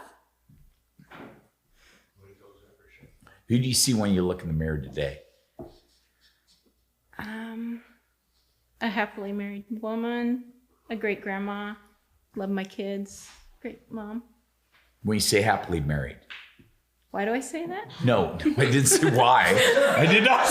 Which is fair that you heard why. That's totally fair.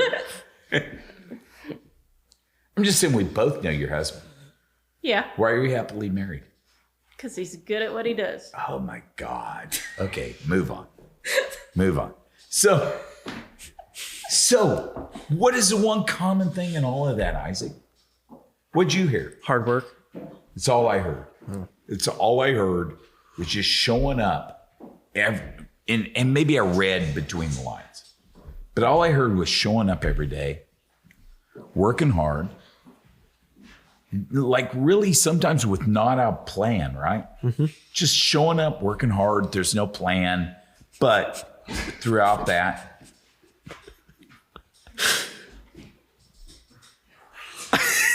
it's round 3. Just to be fair, it's round 3. Okay, that's our round. That's our round, girl. It's round 3. It's round 3. Shirt's got to come off. Hey, bro. Besides bare knuckle boxing and kicking, somebody's ass.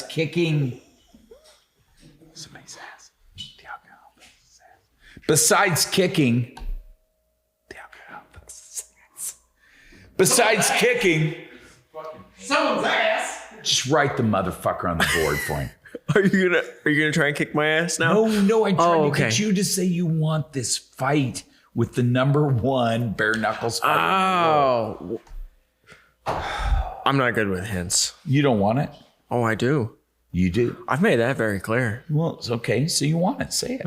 I want to fight Thiago Alves. Like, and you know what's not disrespectful, right? You just want to fight the yeah, motherfucker. you're gonna punch me in the face. We're gonna play patty You're gonna cake. punch him in the face, right? Hopefully. Hopefully, I hope. Hopefully you're gonna hit him. If I miss, Hopefully you can hit him too. it'll definitely be a long night if I miss. So you want that? Yeah. Where do you think that could land at? What venue? Where do you think? I have no idea. Because where is the bare knuckles? All over. Yeah, but they've been in where is- Biloxi. They've been in Philadelphia. I think they've been in Philadelphia. They've been down in Florida. They've been all over So you're literally, I'm speaking to the #4 in the world. ranked bare knuckles fighter in the world, right? Yes. That's a big deal. I mean, even in your wildest dreams, you ever think you'd be ranked #4 in the world at anything? In my wildest dreams, oh, definitely. Did you? Mm-hmm. Oh, I wouldn't have. Not you. I'm just saying, I just can't picture thinking that I'm. Well, you're talking your wildest dreams. World- You never actually think they'll happen. Yeah, but that's cool. Like, I think that's great. But let's just say, fuck all that. You're 30. You want to fight till you're 35. Life does what it does. What does life hold for Dudley Doolittle beyond 35? I'm always going to train jiu-jitsu. I'm always going to train MMA. You're never going to quit. Never going training, to right? quit that. Not. They'll probably put me in a casket in either a rash guard or a gi. Well, they're not going to put you in a gi because there's not going to be a belt with a knot on it. It'll fall off. It's just going to fall off. It's just going to fall off. It's going to be a belt that falls off in the casket. I want to work for myself, and I'm not a big employee kind of person. I want to work for myself. Except you were like a stud at Burger King and at Jimmy John's and at whatever roughing. Yeah. I never said I had a good work ethic. That's kind of Oh, no. Work ethic is not a question. work ethic's the only thing I've got. So Yeah. Well, no, it isn't. Like, you're sort of a smart guy. no, again, that's stubborn. No, you were talking about 4-0 stuff. Yeah, I was stubborn. I just showed up and I did the work. Literally, for organic chemistry, I stared at the textbook until it like osmosis into me. I barely scraped by in college to get my degree. All stubborness, showing up What's every your day degree doing in? the work. Again? Biochemistry and molecular biophysics. Oh, yeah. Barely scraped by in biochemistry. C's and D's get organic. degrees. C's and D's That get isn't a degrees. lie, though. That ain't a lie. And you want people that hire people don't care. Mm-hmm. They want people that finish, people that worked hard, and people that have ethic. And work ethic. I've done labs with a lot of 4.0 students, and I swear those kids didn't ever work with Lincoln Logs when they were growing That is up. true, but I've also worked with 4.0 students that I didn't feel like could even function in life. They can't. Except that I went, wow. I just wish I had an ounce of attention detailed across my T's and dot my I's the way they do. Mm-hmm. Now, they can't order off a menu to get a cheeseburger, but I wish, you know what I mean? Like, we all have different Mm-hmm. things in life. How did any of this come about? So I was in school, full-time school, just gotten a divorce. She wouldn't let me have any facial hair, and I always wanted the big double-braided Viking beard that I don't have the genetics for, apparently. So I started growing it out, and I started, you got to take care of it. Otherwise, no girl's going to look twice at you. So I started buying beard Girls products. never looking twice at you. No, they're really not. But I started buying, If they don't up look the beard first products. time, you're in trouble. I started buying beard products and none of them worked. Every time I went to jiu-jitsu, I had dandruff, everything. And it literally snowed in the middle of summer on some poor people. So you went to jiu-jitsu, you had dandruff, gonorrhea, and syphilis. They all walked into a bar together. Okay. And I'm like, I got to find something that works. And I remember picking up a beard oil and then I sat there and I looked at the ingredients and I'm like, I know what all these are. I'm biochemistry. Go ahead. And I'm listening. I'm a biochemistry major. I'm listening. I know how to make this stuff. I've synthesized. How do you know how to make this stuff? You can Google it. Dude, that's not making you look. You can Google it. The procedures that I use were stuff that I used in the lab, and it's not really hard to synthesize things. And I was like, I could make this. And I started looking up bulk ingredients, and I texted my current business partner who I had become good friends with after my divorce. And I looked at her and I was like, you got to tell him. No, you say her name. Come on, man. Her name's Kim Morris. And what else does she does do? photography. Here you go. Sell it, bro. She's a purple belt Sell it. Brazilian Sell that jiu-jitsu. shit. Sell it. She's an ambassador for Girls and Geese. She does a whole fuck ton of shit. Sell it. She's my best friend. And at one point I was sitting there studying chemistry, and I was also looking up these bulk supplies. And I was like, I texted her, tell me no. She goes, well, first I want to know what I'm telling you no for. And I went, I'm thinking about starting a beard business because I can make this shit. I can make this shit better than they can. And she goes, oh yeah, I can do shipping and logistics for you and photography. PR and HR and photography. And I went, you're a terrible friend. I am going to school full time. I have 2 jobs. I'm contracting on the side. I'm fighting. I get 2 hours of sleep a day. I don't need another iron in the fire. And she goes, but it'd be fun. Fine, we'll start a fucking beard company. And we did. And it's kind of taken one of my old jiu-jitsu partners. I call him Orc. He's the head bouncer at Yard Bar. He's Eric Everly. If you met him through CSC, Maybe. He tried to go. He did pro football. He's a fantastic artist. Shit, I did say that online. I mean, he's a terrible artist if he ever hears this. But he does wonderful. You do have good labels. He does do wonderful work. You have a great name. What's it mean? What's the name? It's Latin for huntsman. No, but what? Roger that. You asked what it meant. I did, but nobody knows what the name is. Venandi. You were reciting it, Kinky. There it is. There it is. And it's Latin for huntsman. Huntsman, yeah. And we tried to do a whole bunch of Latin stuff, but Bellator was taken by the fighting. Is Bellator Latin? Yeah. I never knew that. And then Invictus was taken. That's Latin? Yeah. What's it mean? I don't remember off the top of my head. I just thought maybe, which I get, Baptists aren't Catholics, but I thought you might speak Latin. I didn't know. A little bit. My dad speaks it, but we never picked it up. And I was running through, and that was the name we came up with, and the tagline, Welcome to the Hunt, just popped in. I can't remember if it was me or Kim that came up with that. I think it was Kim. Probably. She's the brains of the outfit. I think it was Kim. She is definitely the brains of the outfit. And we started making it, and then he came along and was like, I can do the art. And I was like, I can't really pay you except for beard products. And he's like, well, I'm a broken down football player. Aren't you a massage therapist? Well, I can try and fix your shoulders if that's what you want to take for pay.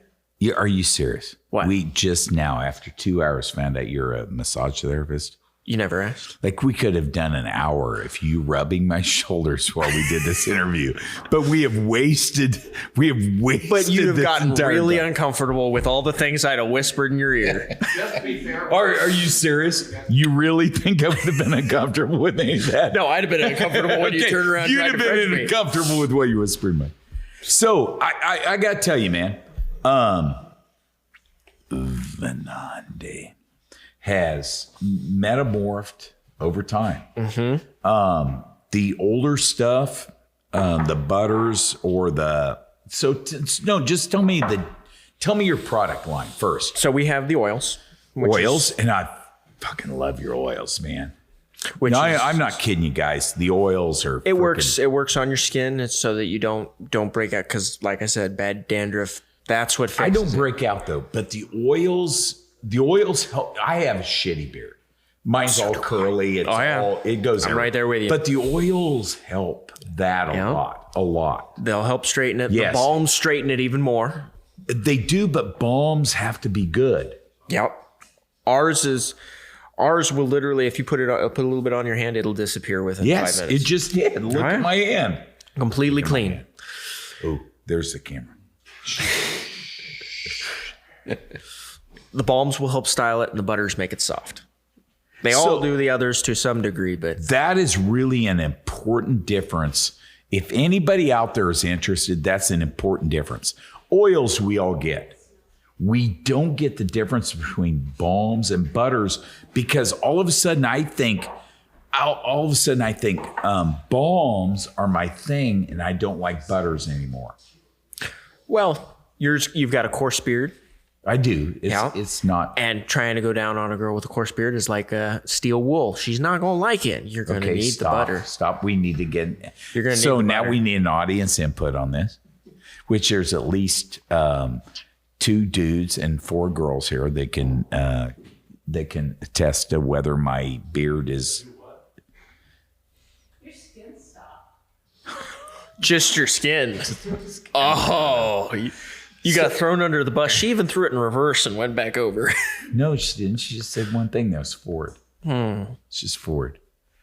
All right, Isaac, you're the star on Balms and Butters. Go ahead with Balms and Butters, brother. What's your favorite beard care products? Mine. Yeah, That's why I made it. No, look at you. What's your favorite? What's my favorite? You Yeah, mean my no, what scent? do you do daily? I do the oil. 'Cause Oil like to I said, start? Is that what you do in the morning? Yeah. Oil? Literally do oil, and then What's your favorite oil? I'll do the butter. It's all. We've actually got. Yeah, this one right here. It's our seasonal Hearth.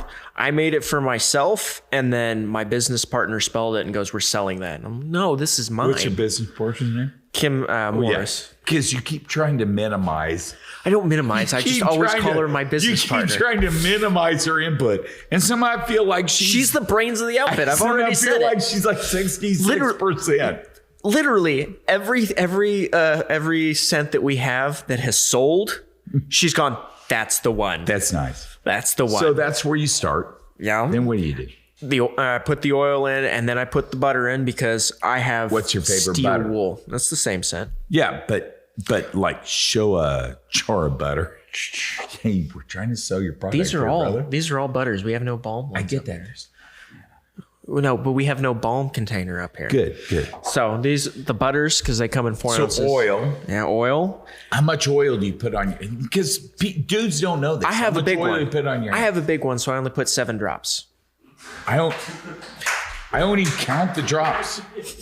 You have a big one, and it only takes 7 drops. 7 drops. For you, I'd say Is that 2 or drop 3. per inch? Yeah. Okay. Actually, it's So I dropped need per 14. it's dropped per So millimeter. you need 14 It's dropped per inches. millimeter. That's 2.54 centimeters per inch. 25.4. 254 I don't know. I don't do millimeters per metric inch. system. 254 millimeters per inch. I only need 7 millimeters. Fuck England.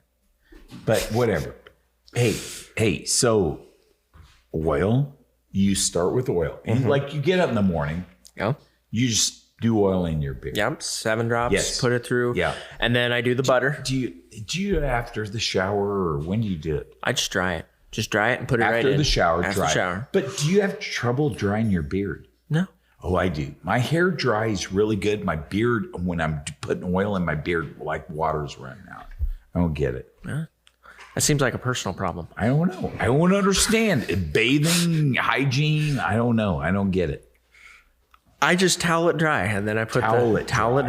dry. Just Talent. What color is your towel? What color is your towel, Isaac? you need to cut him off. I need a Trace Drinko sport more. But go ahead. No, so oil, balm, butter, butter. because I got to make it soft. Like I Yes. said, I got that steel wool dewy You got to beard. make it soft. Gotta 'cause make it's it too hard soft. in the morning. So just to be clear, Isaac's too hard in the morning, so it's just butter. to make it 100% soft. true. And then what? And then the balm because it poofs out. So you gotta make- Poofs. Poofs. You got the poof. Yeah. It's like a terrible. Let me poofy. let me ask you something, Isaac, because I've used a lot of beard products in my life. I like my facial hair. I burned it off a few years ago. I literally haven't trimmed it, but I burned it off. But I like beard products. So when you first started, this is a long time ago. 2 years ago. Was that all? That's it. Are you serious? That's it. You've only been this 2 years? 2 years. Shit, I was like 18. What? That's like 18. But whatever. So you had some products that were really. I didn't get it. I don't even know what that spells. But what I'm saying is, I like your new. Labeling. Your new what? Labeling. This. What's this? Butter. Your new butters. I'm going to tell you, I've always loved your oils. Your new butters are freaking amazing, man. What are you expanding into? Soaps. We're actually going to just start doing soaps. You need to do soaps for men or women? Both. We've got 2 different companies coming out. Jekyll and Hyde for the men. And What? then Jekyll and Hyde. Jekyll. Dr. Jekyll, Mr. No, Hyde. I get it. I get it. Well, I'm just making sure. I just wanted to know, can you actually name a company Jekyll and It's Hyde? old. It's old enough that it is now. It's now public property. It's crazy. I love it. I love it. So we're doing Jekyll and Hyde for the men. Is that one? Send it up, bro. Is that one? Yep. That's leather and bourbon. Wow, I like it. I like it. And it's going to be an 8-ounce bar because men have big hands, must be clean. So we want you to buy as little as possible, not as often as possible. And we want more customers because I know that's a counterintuitive, but if you have a good product, they'll be back. And we'll do a subscription. I agree with that. So we'll do a subscription so you don't have to sit there and go, oh, God, I have to reorder. Do you have a thing? Do you have a thing out there where, I mean, how do you buy this stuff? We got a website for the beard products. It's Venandi Beard Co. You might want to spell that out. son. Venandi Beard Co. BeardCo.com. Venandi You just love the V, don't you? Beardco.com. Everybody loves the V. Everybody loves the V. Everybody loves the V. Okay, so you can order all these things off there? Except for the soaps. The soaps have not come out yet. We're still prototyping What do you them. think? What do you think? It'll probably be the end of February. So, I know you're a little young, but did you ever watch Beverly Hillbillies? Yes. Granny made lye soap. That is lye soap. Roger that. So literally tell me, what separates you from Granny from Beverly Hillbillies? Beautiful beard. Okay, that's fair. It's fair. No, that's fair. Hey, beauty's in the eye of the beholder. I agree. So, so,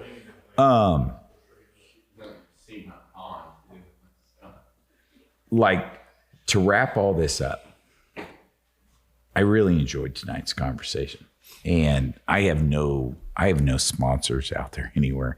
If anybody wants to sponsor this, I'm telling you, Roach Media Group, like, does all this, and this ain't bad, right? They're like, good. we're not. Well, they're medium of the road, but we're not bad, right? I mean, I shouldn't say that they're the best I've ever encountered. And I've been in some plenty of high-end fight But it's pretty interviews. Good. Yeah. But it is the best I've come across. I mean, it's not the best I've come across. But it's the best you've It's ever the best I've come Okay, across. right on. Right on. I'm telling you, Roach Media Group, while he doesn't pay me anything, he does, like, this is legit. You know, Patrick Shuck is the worst logistics guy I've ever hired on my fucking company ever. Which he makes no money. You but- keep saying that in public, yet in private, all I ever hear is, if it wasn't for Patrick, I would be dead. I wouldn't be dead if it wasn't for Patrick. I don't know. You'd be But I'm lifeless just in the saying, long run. like, all this is pretty good. Hey, the world famous carousel room, not bad, right? In fabulous downtown Wamego, Kansas. You should visit the world famous carousel room, fabulous downtown Wamego, Kansas. You know what else you should do?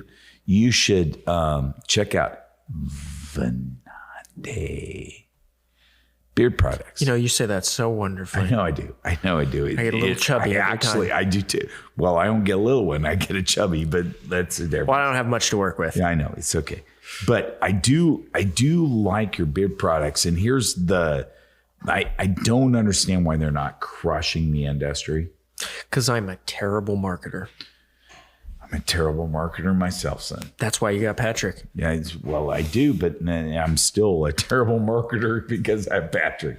But I'm telling you, hey, guys, if you have any, like, you don't have to have a beautiful fucking goatee like this, okay? You can just have some shit on your face. Buy this stuff, rub it on, smell it.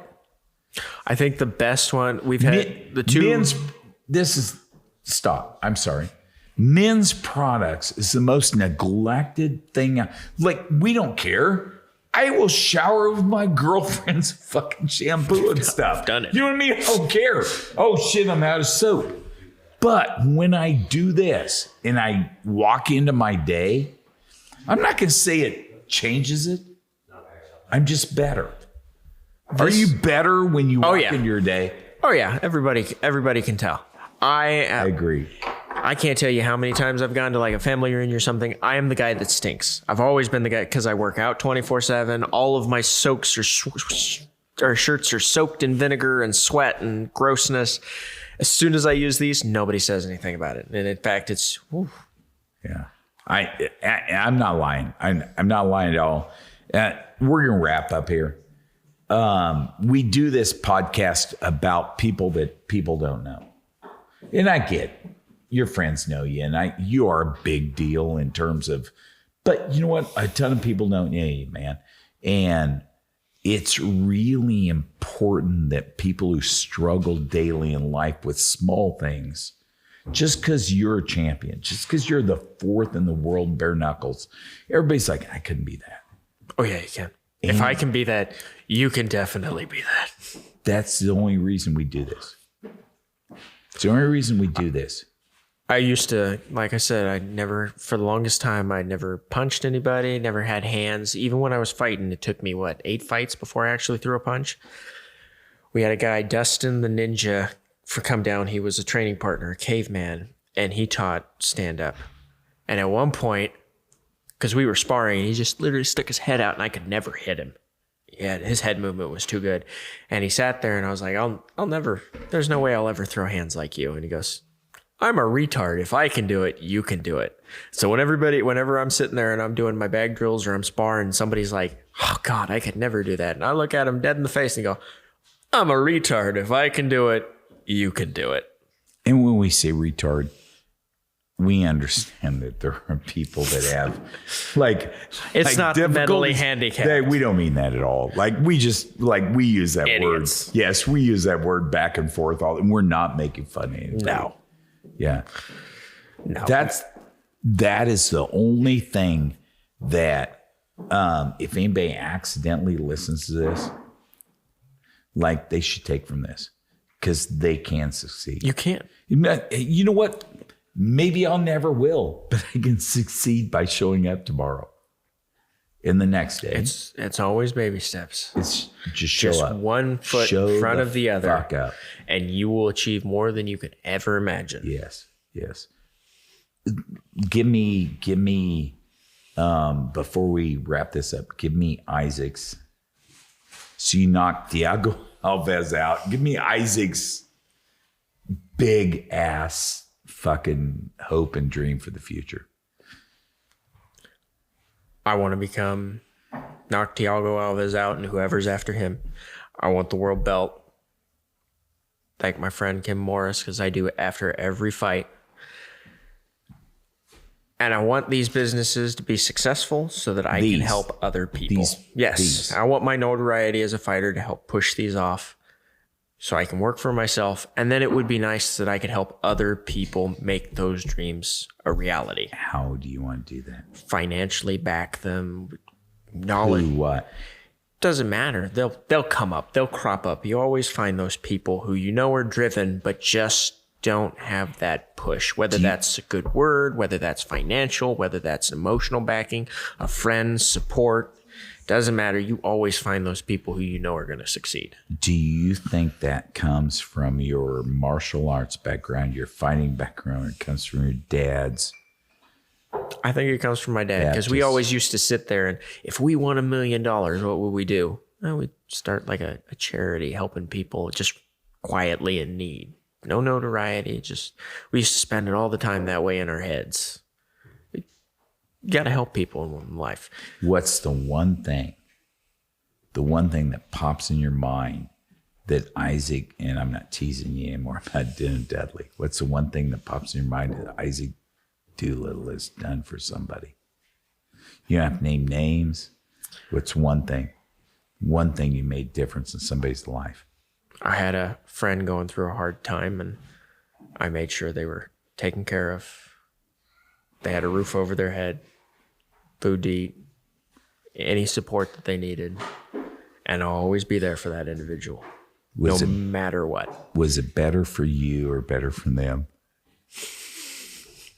That's a good question. I'm not sure. All of a sudden I asked my second good question of the night. I'm not sure. Okay, that's fair. Hey, you got anything else you want to offer? Because that's a pretty good way. That was good, man. Anything else? I don't think so. Yeah, no. Anybody else you want to pimp? Anybody else you want to talk about? See, I got my boxing coach. I got Joe Wilk. I got Sam Kleinbeck. I take that. He's my manager at CSC, longtime friend, promoter, military guy, good, all around good dude. Patrick, because I'll thank him. So since you can't, he's a absolutely beautiful specimen of a man. That was not right. All of a sudden, no, that's fair. That's fair. I see why. all right. That's You why. better tell Melly or I tell your see wife why. you're going to be home late. I see why. My best friend Kim Morse, my artist Eric Everly. I've also got my friend Buffy Snyder with massage or body restoration. She's my massage therapist. She's the one who, when I went through massage therapy school to do deep tissue and sports massage, and I realized that they had no idea what the fuck they were talking about. She's like, "Oh, that's wrong." Because they really weren't. They were just right. No, I get it. They just pet people. Yeah. And she's like, "No, that's because they looked at us, and for deep tissue, they're like, you need to just lean in harder." And she's like, "No, that's wrong." And I went, "You know what you're doing. I will buy you food if you teach me." And I bought her food pretty much every day. And she taught me What was your massage. favorite food that you bought her? Pizza. Pizza. Okay, go ahead. Yeah, I was hoping you'd say Jimmy John's or Burger King. I wasn't working at either of those places places yet. I was working on the Irwin Army Hospital doing stonework. Yeah. And she's taught me, she's been a friend for a long time. And every time that I get ready for a fight, she's always the one who keeps me not as stiff and dead. She gets me through training camps. I got a question for you before we quit. And she's in Manhattan. We're wrapping this up, man. Or do you have anybody else? Sorry. That's it. Yeah. I got a question before we quit. Like of these people that you named and things that you just talked about, like, is anything more important than Isaac Doolittle? More important than me? Yeah. All those people I just named. Yeah. That's what I want to hear. Yeah, No, I'm the I don't bottom want on to that hear list. it. I just want to know. I'm the bottom on that list. So I'm the kind of person that so when you step in the ring, if this all of this stuff, that if I succeed, no, stop. I always say if. Isaac There's doesn't always say F, does he? Oh, he Does always Isaac does. say F? I'm going to do my damnedest to make it right, but I know there's always a possibility of failure. If I succeed, all of those people who have helped me when I What's had failure nothing, to Isaac Doolittle? losing, Really? Just being losing? bereft. Just losing? Or not showing up the next day after Oh, losing? I always Which show up is the next worse? day. There's no questions. So then that's not failure. I guess you're right. I guess you're right on that. Oh my God. I've asked 2 good questions and I'm right on one thing. There's hope for you yet. I'm the kind of person that if I'm going to succeed and I start making money and all of this takes off, and I drag people with me. The people who were there, they're the ones who got me there. I'm taking them with me because they're the ones I can count on. I've had a lot of friends turn their back on me. When I got divorced, everybody that I thought that I could count on didn't even ask me for my side of the story. So was that a bad day? It was a very bad day. Yeah. But it wasn't that bad because if they didn't have the spine to ask me my side of the problem, I didn't need them. I've had a lot of people turn their back on me. Had a lot of people backstab me. And the people who have helped me, I will always help them because they have my back. And that's more important than any monetary value. That's more important than anything. You consider that a circle? I do. And I have a very, very small, very tight circle. All right, man. I appreciate you coming to the fabulous, world famous carousel room. I definitely like Fabulous this downtown one. Wamego, Kansas. I appreciate you coming. I appreciate you being taking here. the time because I know that a man of your stature has lots of demands on. Is that a short joke? No, it's not a short joke at all. It's a man of your stature. Like literally, you look as tall as me. When we stand up and wrestle here in a second, everybody's gonna be like, I'm gonna be "Holy staring fuck, at your Buck's way nipples." bigger than him. But yes, no, I appreciate you coming, Isaac.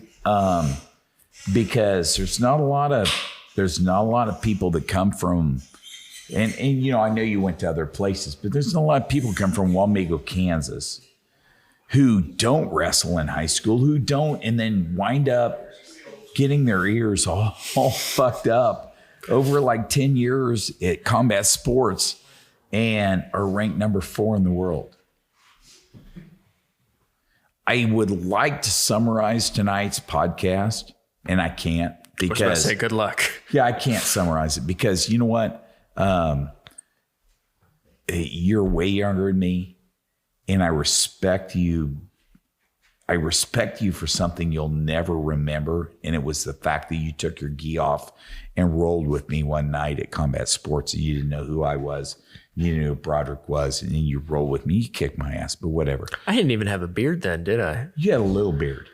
I mean, you may have had some facial hair, but you did not have a beard. No. Yeah, I was I had this. bald and pretty I didn't much have clean this. shaven. Did not this magnificent, but I had this. Well, that's because you weren't using this. No, I was not. That's See? why it wasn't that That's- good. I was not using Venandi. I was not using that. But I want to tell you, man, I will always appreciate that night because you were the only dude at Combat Sports that went, my son's 16. You know what I mean? I'm an old guy. And somebody goes, fuck it. I'll go roll with one of these guys. And you went roll with us. Because you're not scared to fight anybody, right? Not that I found. Well, you're a little scared to fight me. Am I? Yeah, you are. Yeah. I'll take your word for it. Okay. No, take your word for it. No, I appreciate you coming, Isaac. Hey, from the world famous Carousel Room, downtown, fabulous Wamego, Kansas. Thank you to the live fucking audience who had really shitty questions tonight, but whatever. They did the best they could. Thank you to Isaac Doolittle, number 4 bare knuckles champion in the world. At 185. Owner of Venandi Beard products, and I use them myself, and I love them. I'd like to tell you that but I shave clean everywhere else, so this is the only place I use them. But they are great. Their butters are amazing. Their oils are amazing. I encourage everybody out there to use them. I want to talk about, I don't have other sponsors, but I want to talk about Roach Media Group. They're freaking amazing. This is a nice setup. They're freaking amazing. Medium of the road. Fucking amazing. Fucking amazing. How do they people. find Roach Media? I don't know. I literally don't know how you find these people. I don't know how you find these beard oils. I don't know how you find any of this shit. I don't know. Defense Midwest. Yeah. I don't know. And then my logistics guy, Patrick Shuck, amazing poorest logistics investment I ever made in my entire life. I think that's the closest you're going to get to a compliment. My current girlfriend, probably maybe next week won't be, but right now my current girlfriend, some friends that showed up out at the fucking raining, sideways rain, downwards rain, Battle of Bold Chute. It sounds like you got a good reenactment, though. Best mustache in town, best chef in town, prettiest.